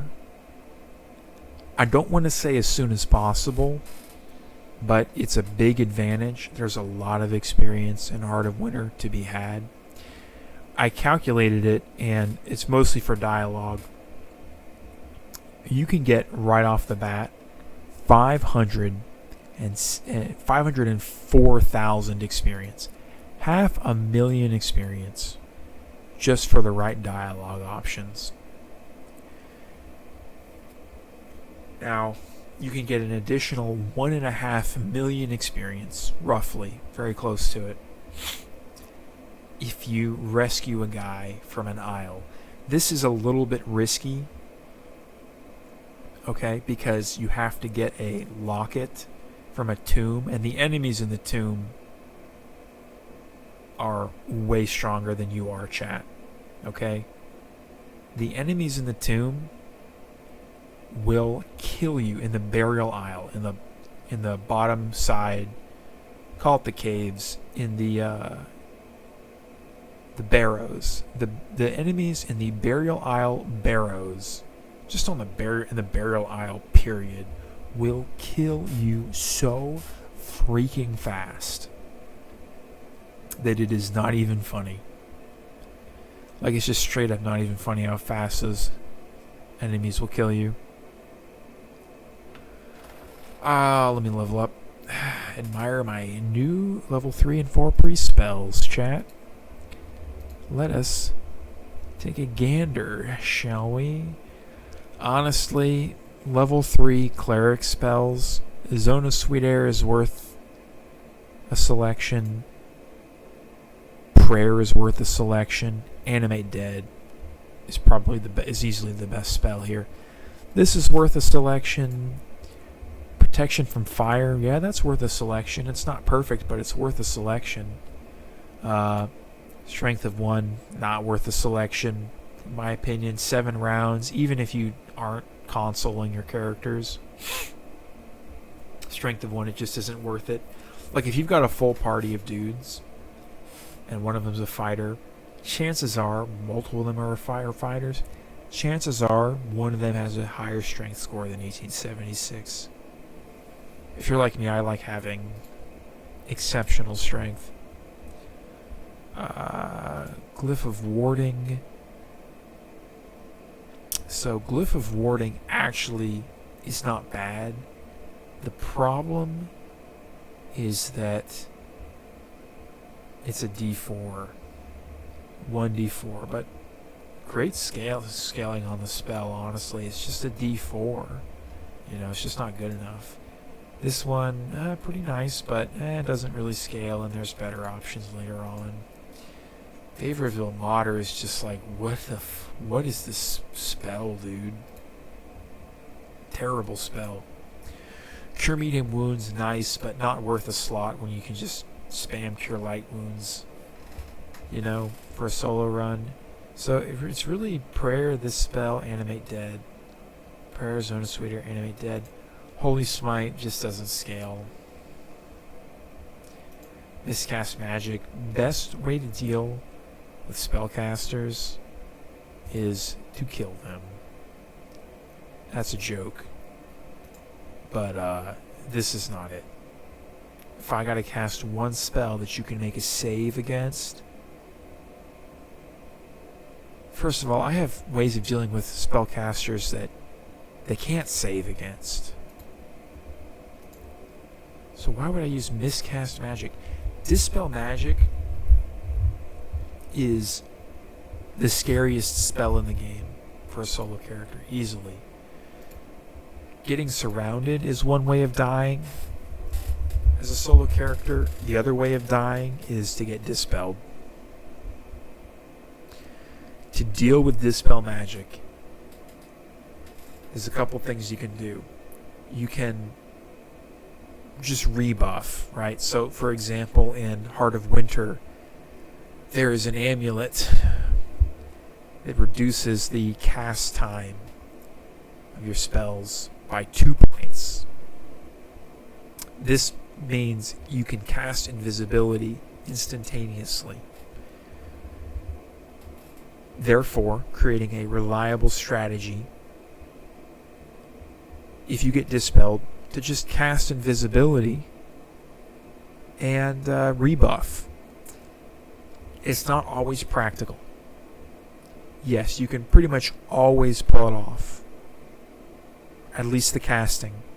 Sometimes there are things that can get in the way. For example, if you just casted a spell and got dispelled and you're surrounded, you're going to need to run, or you're not going to be able to run. You're going to need to wait, and you're going to get wailed on, so you probably would die in that situation. Because you have to wait around to be able to cast invisibility. You need to wait around for your aura to cleanse. So it's not always practical. The number one way of dealing with dispel magic is spell immunity and spell shield. If you have spell shield up, actually let me put it this way. If you have spell immunity, abjuration, that's the school of magic dispel magic is from.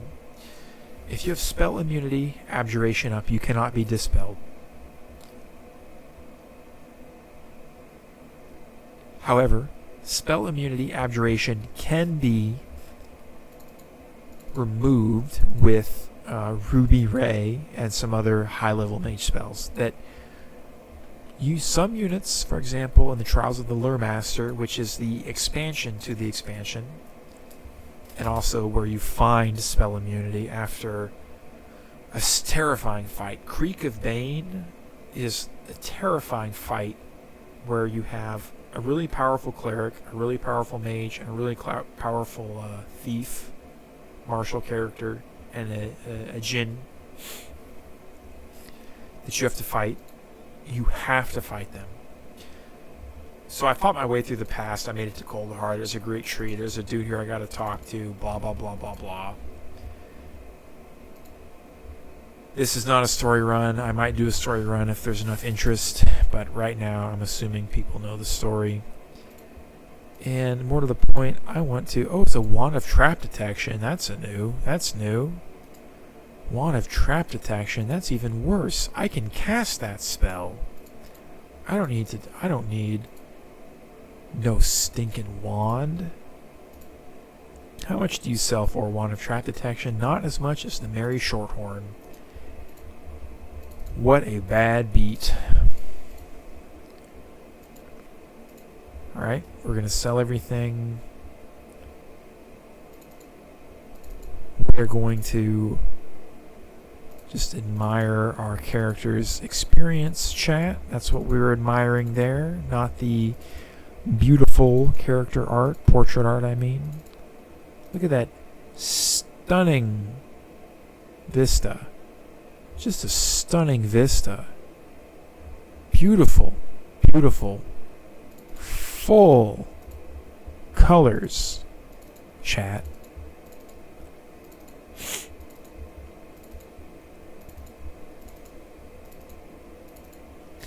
So this is the inn in the town, the Evening Shade. There's actually a fun, cool quest you can do upstairs. This guy's Aldwin. He is a douchebag. Actually, he's not a douchebag. He's just an asshole. Grab that. We'll sell it. Come over here.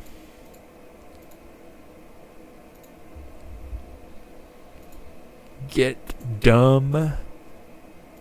and grab this ring. Now, if you... The music is way too loud. Oops, wrong thing. Oh my god. Look, I'm down for the cold hard music. It's kind of awesome, to be honest. It really evokes, and just in general, the sound design and the atmosphere in this game is incredible. Some of the best atmosphere ever. But so here's Aldwin. He's an asshole.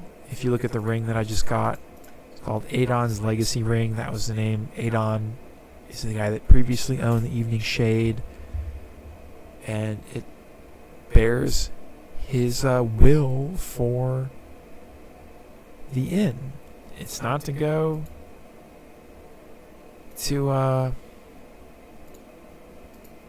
it's not to go to Aldwin, let me tell you that.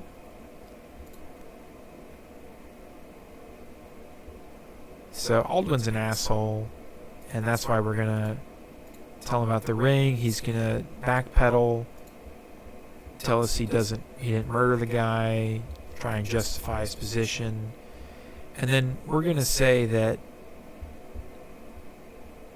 there's one of two things we can do here. Either we can take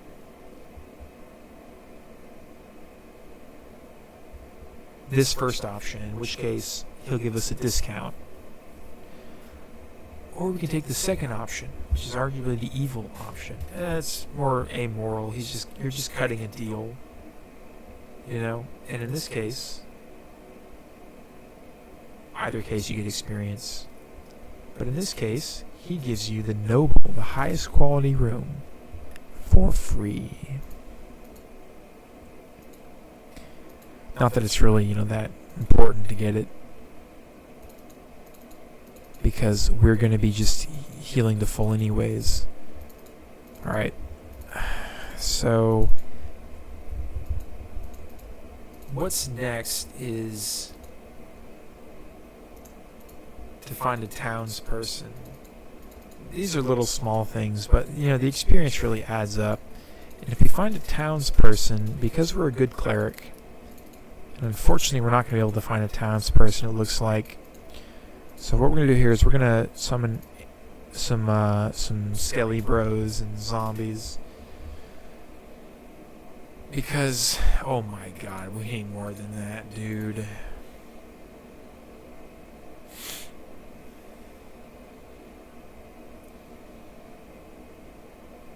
That's better, but I'd like a little more. Animate Dead summons 1d6, so you can get a bad beat.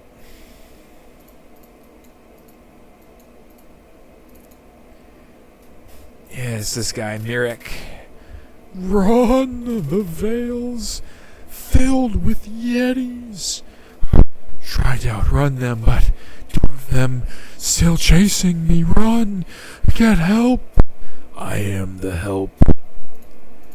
Yetis?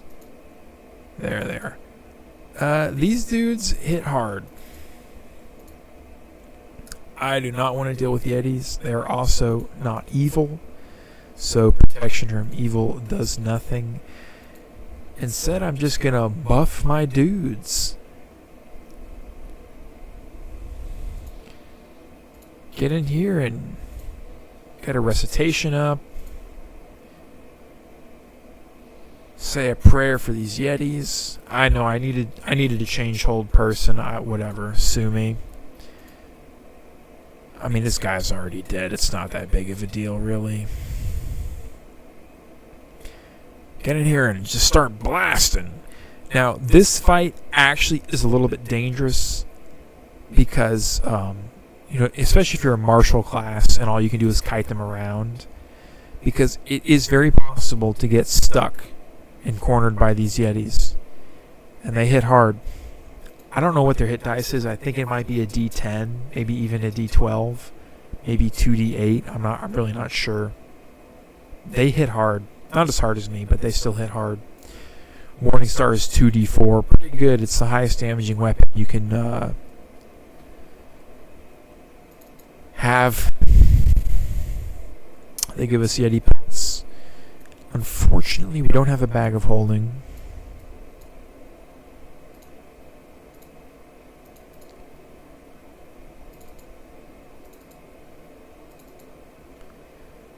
that was Mirek. I don't know why I went that way. It's late. Getting a little loopy, chat. So, this guy thought he was going to die. Tells me the Veil of Shadows, which is the next area I need to go to, is weird. There's creepy things happening there and enemies. Meaning experience, because I'm a cleric and I can deal with them on Heart of Fury mode. And it talks about his brother, who unfortunately died. The Yeti chieftain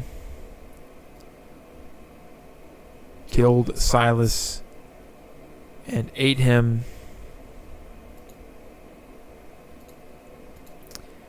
And Mirek wants us to recover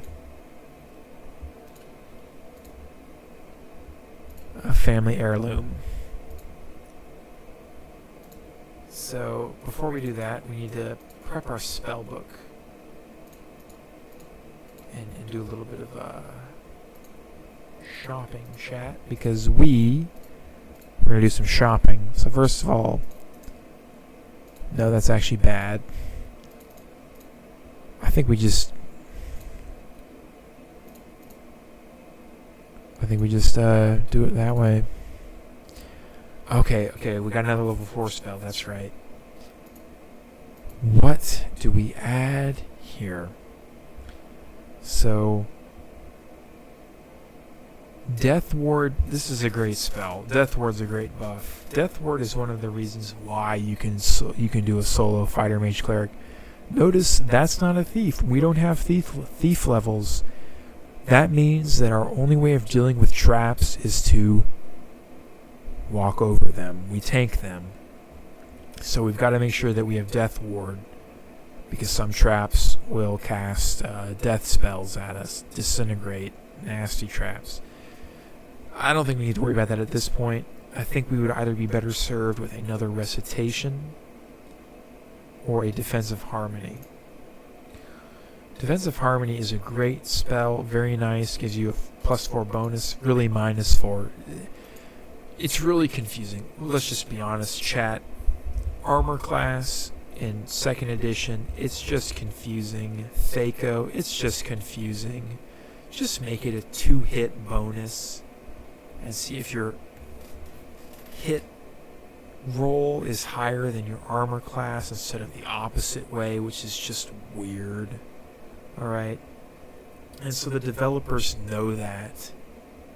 And you'll see things like each affected creature gains a +4 bonus to their armor class. They really mean -4.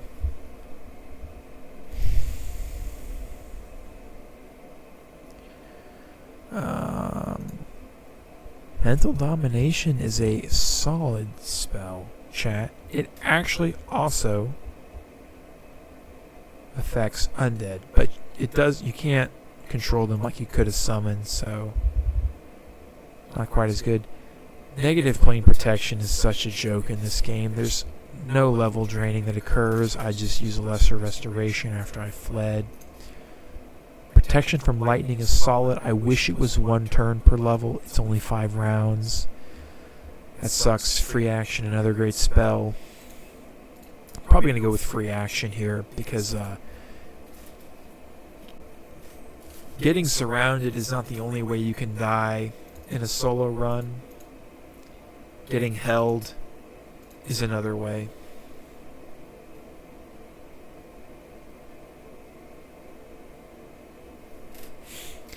We're going to check out the smithy. He's pretty depressed right now.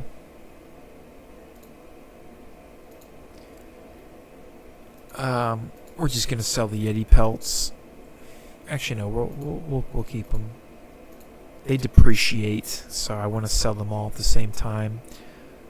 We could pick up plate mail armor. That might not be a bad idea. It's only a 1 increase, but you get a much better, you get more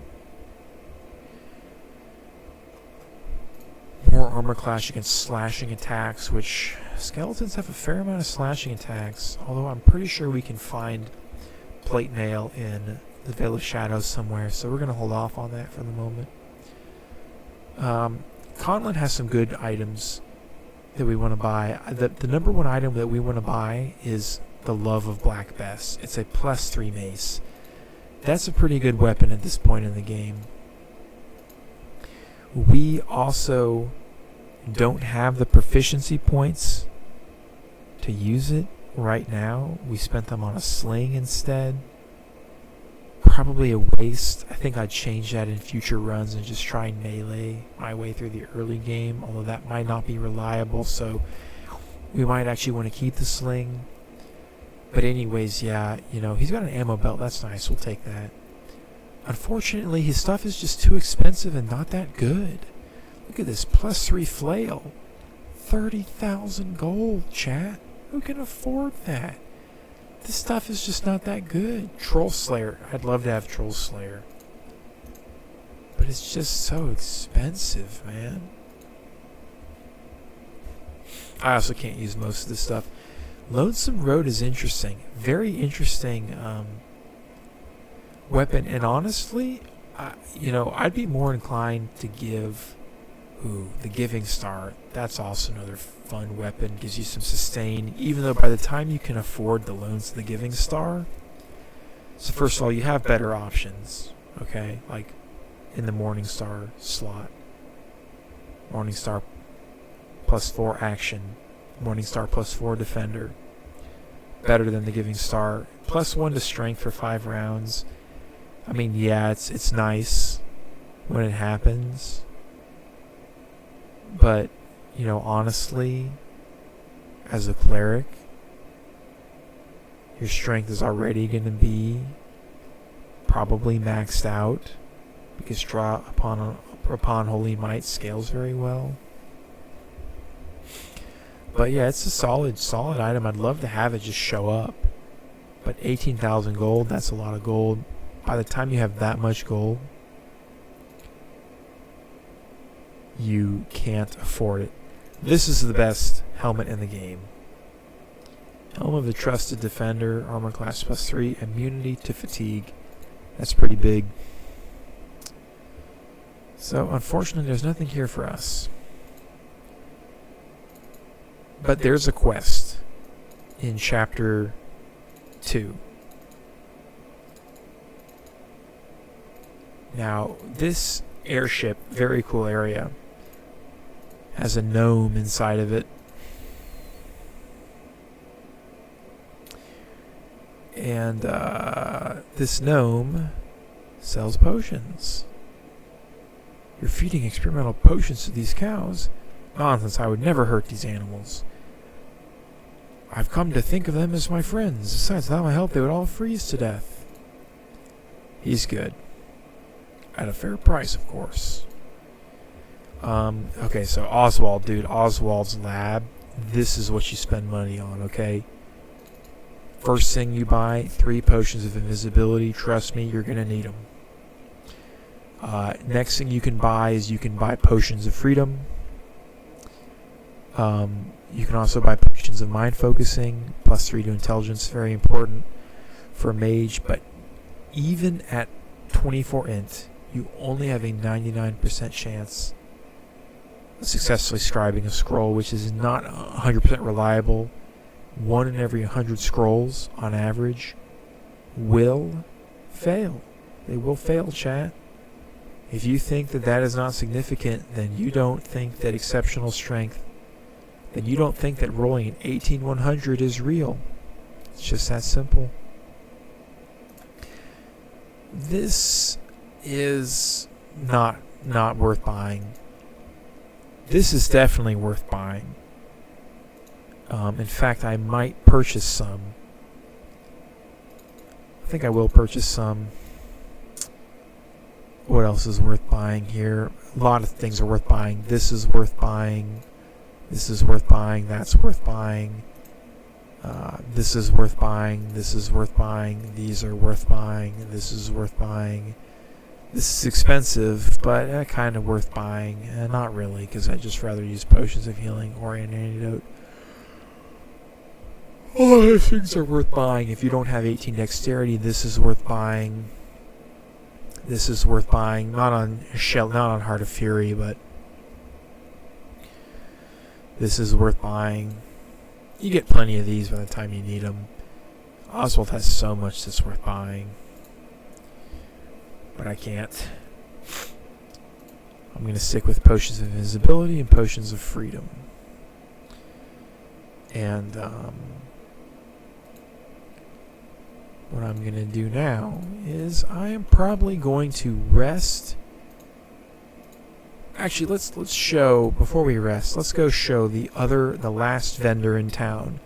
There's one last shop in town, and before we go show him, actually, let's go talk to Girth really quickly, because I want to show off what Girth sells.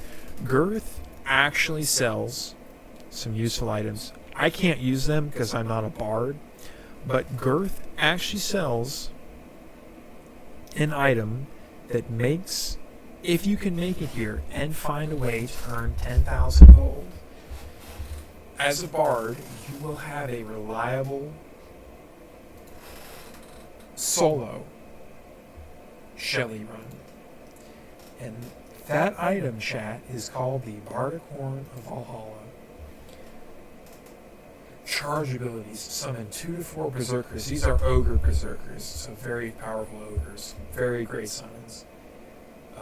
Duration 1 hour, usable by bard. If the bard can get this, if the bard can get this item, the bard has a reliable run.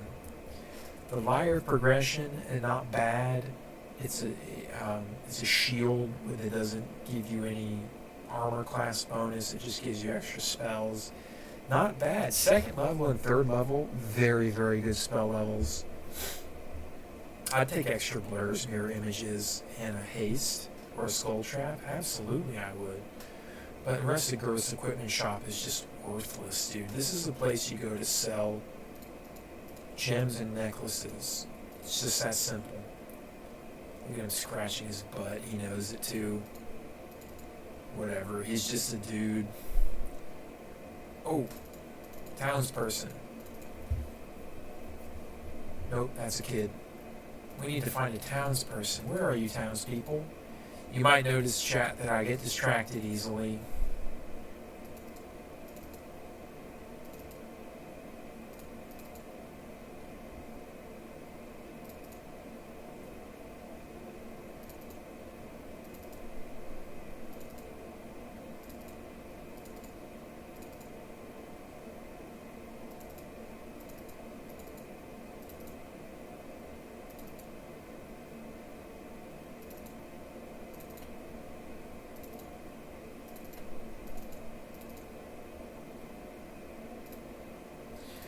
Damn it, is there one person in this godforsaken town? Whatever, I'm just going to go into the ale house. The Root Cellar Tavern. Now, it's actually interesting. This is usually overlooked, but there's actually stuff to do in here. Not right now. But 2 things here. So here's Lysan. She is not who she seems to be, chat. She is actually a priestess of Oril, and we will be killing her during chapter 1.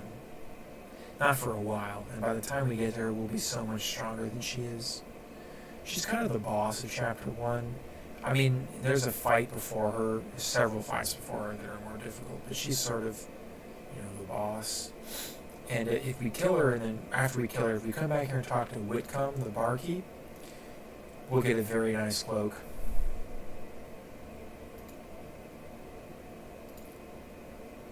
Let's just buy alcohol and see what... Oh, he's just talking about Everard. Who gives a shit? Townsperson.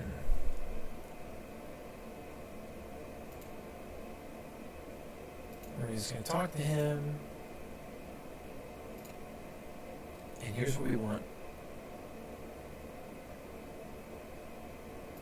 Churches are Here we go. So we're a good cleric. So if we ask this guy about temples, we can talk to him about Ilmater, and because we're a good cleric, we can tell him about it, and we'll get experience.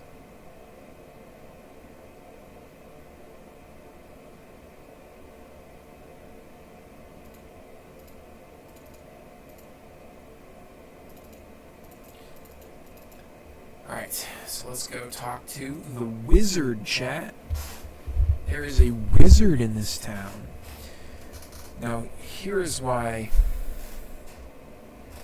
Shelly runs of... You might be surprised to hear this if you're coming from Baldur's Gate and Baldur's Gate 2, where arcane casters are unbelievably broken. The most powerful class in the game. And it's true in Icewind Dale that arcane casters are the most powerful late game class. The fighter mage cleric, because of those mage levels, when they come online, the fighter mage cleric is a one-man army that basically just goes on through the game on cruise control. But it takes a lot for those mage levels to come online because in Icewind Dale, scrolls are scarce. And the game really does not let you get access to high-level scrolls before your time. We don't want to give him Yeti pelts. The armor he makes is crappy and too expensive. So, Orc, he sells scrolls. He's the mage shop in Easthaven. You'll notice that there aren't a lot of scrolls. We're still going to pick some up. We want shield. We want mirror image. We definitely want web. Mel's acid arrow. Yeah, I think Mel's acid arrow scales. We definitely want that. What else do we want? None of these help us. Agonazar Scorcher. It's not bad, but it's just not that good. We probably want Identify. Oh crap. Gotta buy all these things again. These aren't really good spells. Rave Enfeeblement's okay. Rave Enfeeblement, it scales. 5 strength is pretty devastating, to be honest. But I'd rather have mirror image and blur in those slots, at least until I get the shimmering sash. Orc has good spells. It has good items. Don't get me wrong. This one's interesting. More physical damage resistance. Yeah, sure, of course. I think it can be upgraded too, but I'm not sure. I know this one can. This is too expensive. And thieves, God, thieves suck. The only viable thief is a cleric thief. All right. Fighter mage thieves, not really viable. How do you get out of the early game? And it's more than just how do you get to Kuldahar. It's really how do you get levels. How do you get levels? As a fighter mage thief, you are just not making it through the Veil of Shadows. Okay? You can make it through Kuldahar Pass. I accept that you could throw on shield and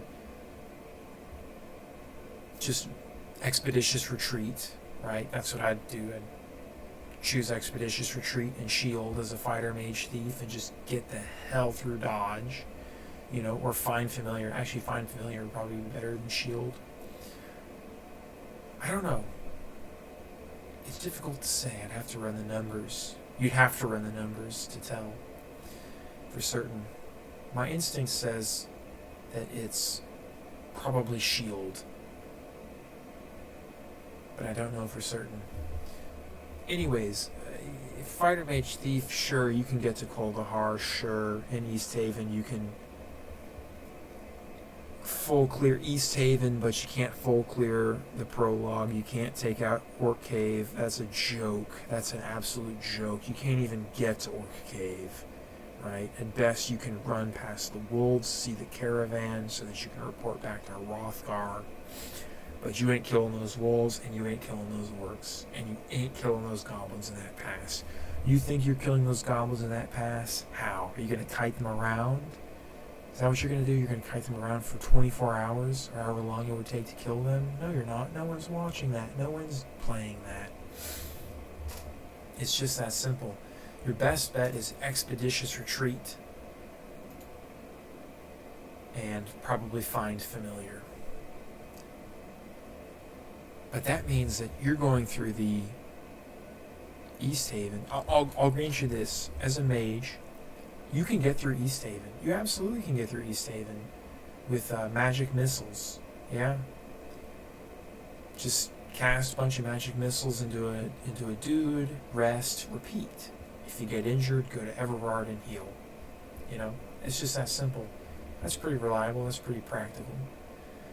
You gain levels at a reasonable clip. You'll be throwing 2-3 missiles into enemies before long. So yeah, it's pretty reliable and practical as a mage to get out of Easthaven. But you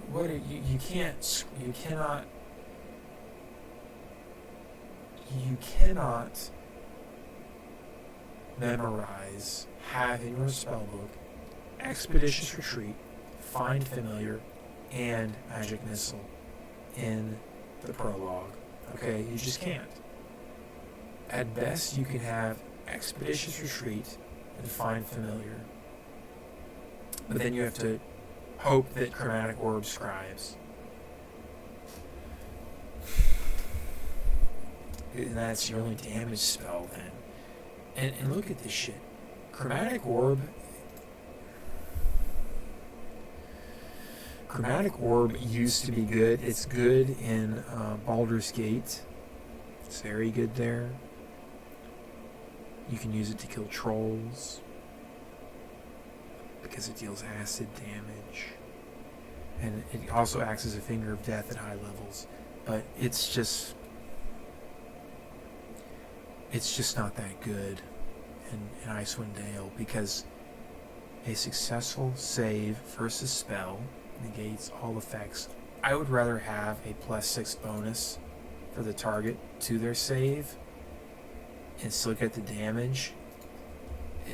You have to have Magic Missile, which means Magic Missile and Find Familiar, you're just running through that pass unhasted. So it's probably not reliable and practical to even get to Kuldahar, because those goblins are going to chew you up. There are going to be goblin archers shooting at you, and you're going to be a mage, so you're going to have at best 6 armor class. I have as a fighter, as a druid, right, someone that actually can wear real armor, a fighter druid with splint mail, so 0 armor class. I have as a fighter druid taken 30 to 35 damage just in passing, running through that pass. Do you think a mage is going to be able to survive that? They'll be taking more damage too, by the way, because they won't have the armor class of splint mail. Alright, I need to rest. I'm just going to be a jerk to him a little bit because he's an a-hole. Make sure that my spells are in order for what's coming next.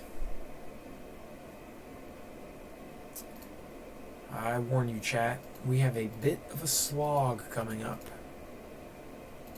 I think I'm going to go with an extra recitation here, chat.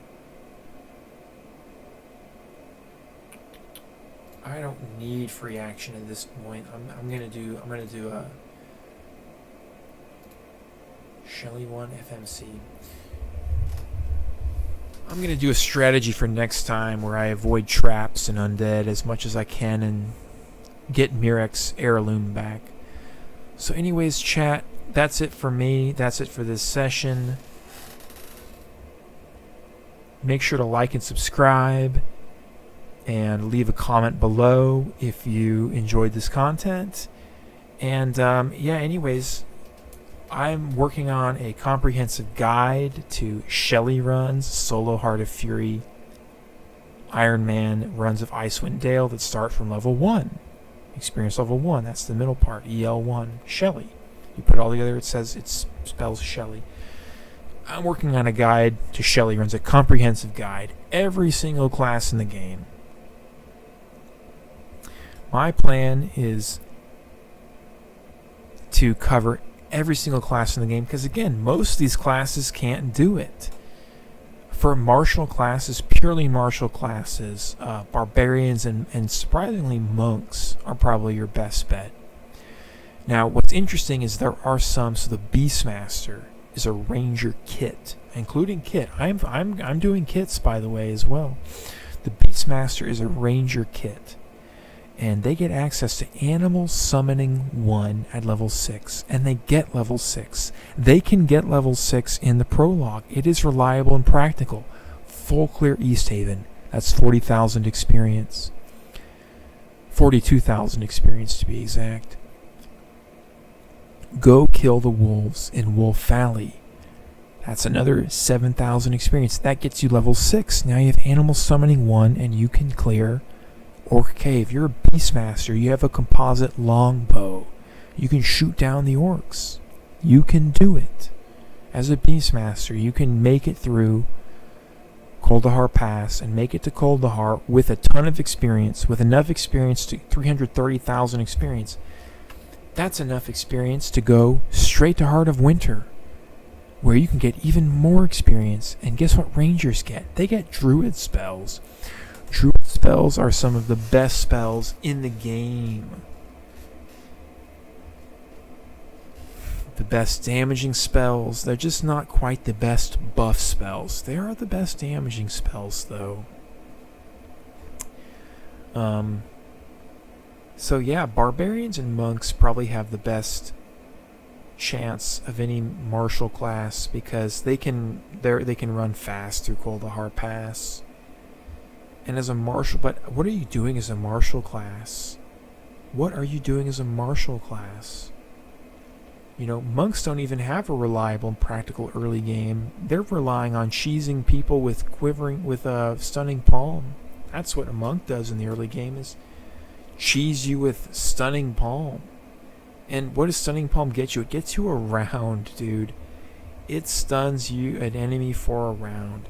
Look at Hold Person. Look at this spell, chat. 6 rounds or longer. 2 rounds per level. It scales.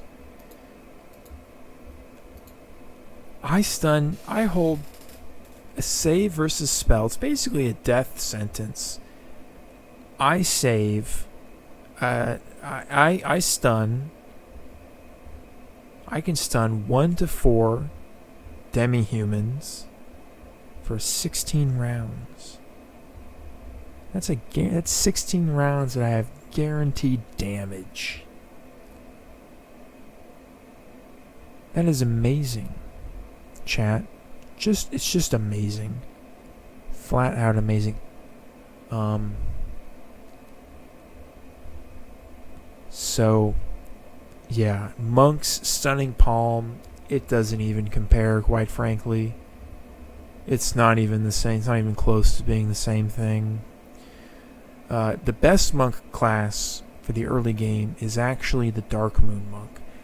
I have done this. I can show you. I'll show you right now, chat. I will show you right now my Dark Moon Monk. Just going to save this just for paranoid purposes. Just scared that... Just to make sure.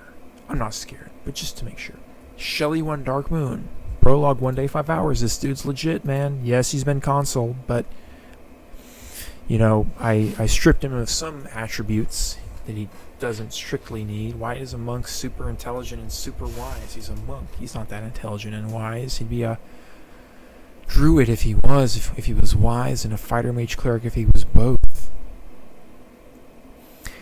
This Dark Moon Monk, 23,000 experience. This Dark Moon Monk has killed Apsil's wolf. He can solo a wolf. And 330 gold, that means he was able to solo this wolf in a timely manner without having to go back to Everard for tons of healing. Alright? This dude can flat out fight. Blur. Blindness. This blindness lasts for 8 hours. It lasts for 8 hours. That's a lot of time.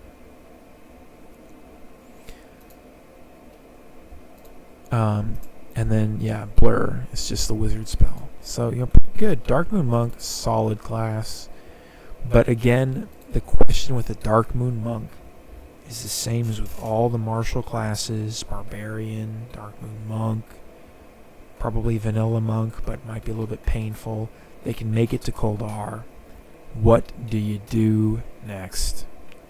You don't have the experience to get into Heart of Winter. You just don't. And how are you going to get it? How are you going to get it? You need hundreds of thousands of experience to get the Heart of Winter, and you only have tens of thousands if you're a martial class. If you could clear the pass, if you could clear the Orc Cave in time, then yes. But no, you can't. You're a martial class. You can't do that. You need to be able to summon. And it's just that simple. Now, one class that has a chance is the Paladin. Because specifically the Undead Hunter. Actually, the Paladin has a pretty good chance as well, to be honest, and I'm kind of itching to roll up a Paladin and see how I can do with one. They have access to composite longbows, so they have a reliable and practical Easthaven early game. At level 6, they get access to Cleric spells, meaning they can cast Sanctuary and get through the pass that way. At level 12, they get access to Animate Dead. And if they can hit level 12 and get access to Animate Dead, they have a reliable and practical way of clearing the game, because they have the meat shields to tank for them. However, again, there is that big question mark of how do you get the experience? And for a Paladin, it's probably not practical. It probably just isn't. Yes, you can get to you can get to Kuldahar as a Paladin. You can full clear Easthaven, not the prologue, not Orc Cave, not Goblin Pass, but you can get through it with Sanctuary.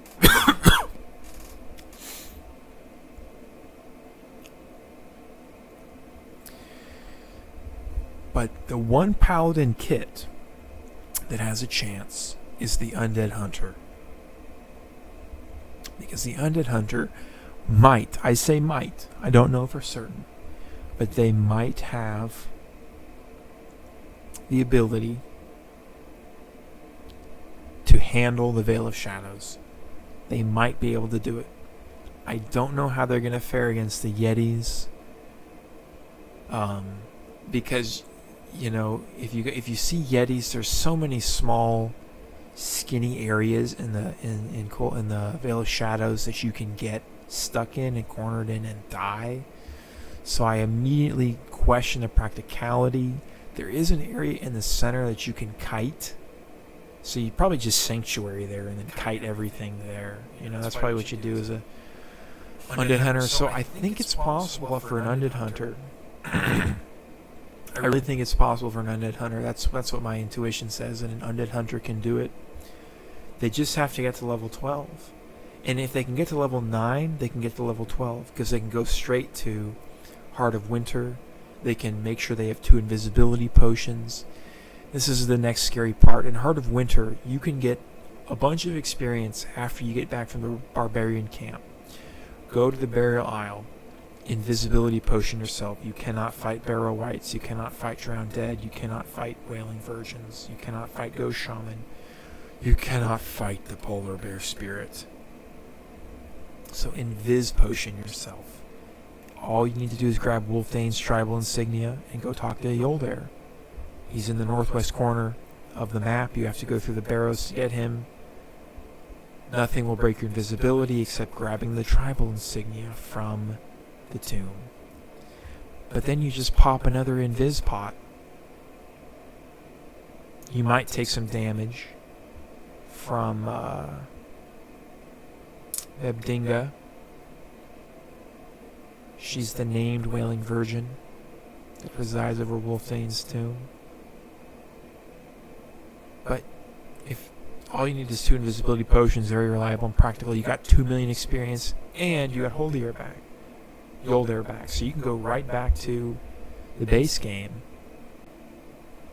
or try and go to the Gloomfrost. I really think it could work. I really do. And I'm excited to try it. There's a lot of things that could work. There's some classes that can't work. There's some classes that just have a really tough time of it. And I think the Archer might be one of them, the Ranger kit. Because the problem is the Ranger, yes, they're like the Paladin in that they can cast divine spells. The ranger gets to cast druid spells. But they don't get animal summoning 1 until level 15 because it's a 4th level druid spell. So that means that, but again, they just have to get to level 9. So how do they get to level 9? Is it in the past? Do they just, have they Veil of Shadows, They can't get through the pass. That's another thing. They probably can't even get through the pass because they don't have access to Sanctuary. Anyways, these are all questions, concerns for another day. What I'm going to leave the end of this video with is a rough hierarchy. Clerics sit at the top. They're the most reliable and practical class for a Shelly run, and it's not even close. The pinnacle of clerics is the Fighter Mage Cleric. Alright? They have the reliable early game of the Cleric, and they scale into an incredible late game with mage spells like Black Blade of Disaster, Spell Immunity, Abjuration, Improved Haste, Stone Skin, Mirror Image, Spell Shield, Tensor's Transformation. The list goes on. Protection from Magic Energy. A Fighter Mage Cleric with a full spellbook at high level. Basically, you need to run the numbers to see, what's the right order to cast your spells in. For example, because these have finite durations, so some of them run out, right? What happens if your protection from lightning runs out? When you step over a static charge trap, I've had that happen, and what happens is you probably die because you're at 39 HP. Because you just finished fighting Precio's minions. You just finished the 3rd level of Dragon's Eye, right?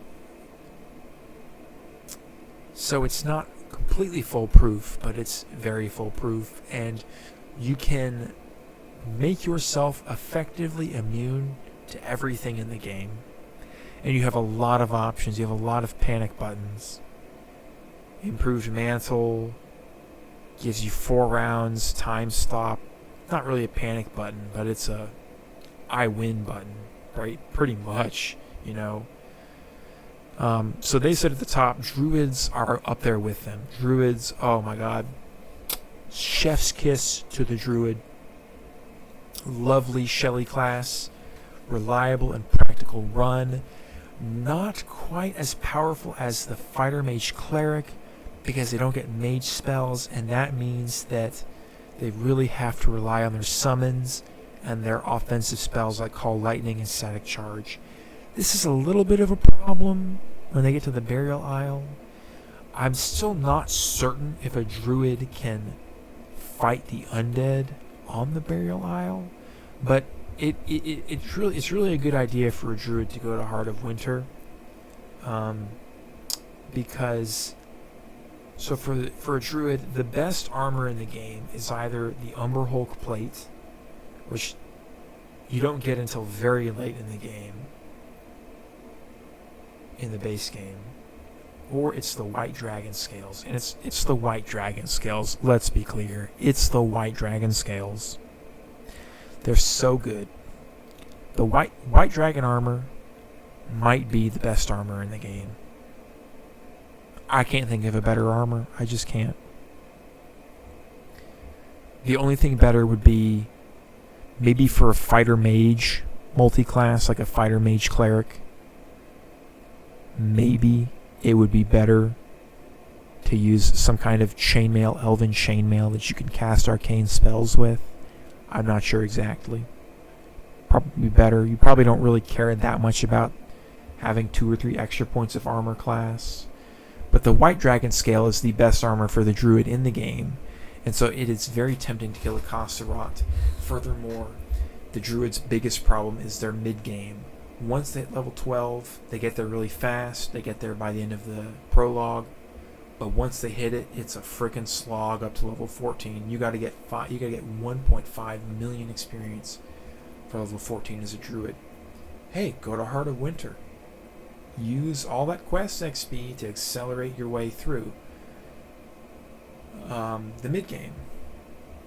And then, but beneath those 2 classes, Druids and Clerics and their multi-classes, You have martial classes like the paladin and the ranger that have hope, and the barbarian and the monk that can maybe do some cheeky things. I don't think the Dark Moon monk, just to circle back here, I don't think the Dark Moon monk is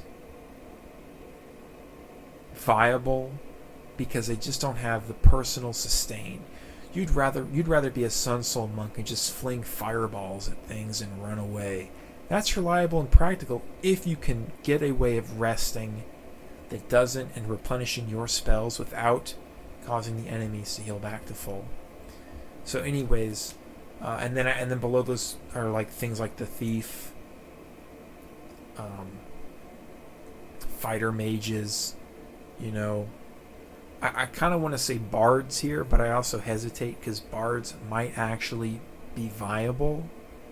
I haven't really tested them. I've thought about it, but I can't really come to a definitive answer that I can defend strongly without testing. So we'll leave bards in that liminal space along with barbarians and monks, where they have a glimmer of hope, right? But not quite the same level of hope. Although bards have, actually, let's say bards have the same glimmer of hope. Bards have that glimmer of hope that paladins and rangers have, where they can get access to summoning spells. So they're above barbarians and monks, who are just like, in the case of the barbarian, trying to get through the game with rage and speed. And monks trying to cheese the game, basically, is what monks are doing, and just trying to lay on hands so they can have some sustain and a chance to, you know, wear enemies down with attrition, win a war of attrition. But then below those are like the thief. The thief doesn't have a prayer. The thief just doesn't have a prayer. Who else is there with the thief? I need to think about it some more, but that's pretty much all I got for you, YouTube. Whoever's watching this, I'm signing off for good. This is Fighter Mage Cleric. Make sure to like, hit that subscribe button if you like the content, you want to see more, and drop a comment what you thought of the video. What do you think of shelly runs? Are you interested in shelly runs? They're very fun. They're a great deal of fun, in my opinion. And they don't have to take a lot of time. You can play them in a reliable, practical manner that doesn't take forever. Kiting takes forever. Kiting, don't kite your way through a shelly run. It just won't work. You'll have to reload a ton. You'll get bogged down. You'll give up when you hit level 7 or 10. Don't do it. Play a cleric. Play a druid. Play a fighter multi-class. Try a barb. Try a bard. Try a monk. Play a paladin. Play a ranger. These things are fun. Anyways, thanks for watching. Thanks for listening. And goodbye and good night.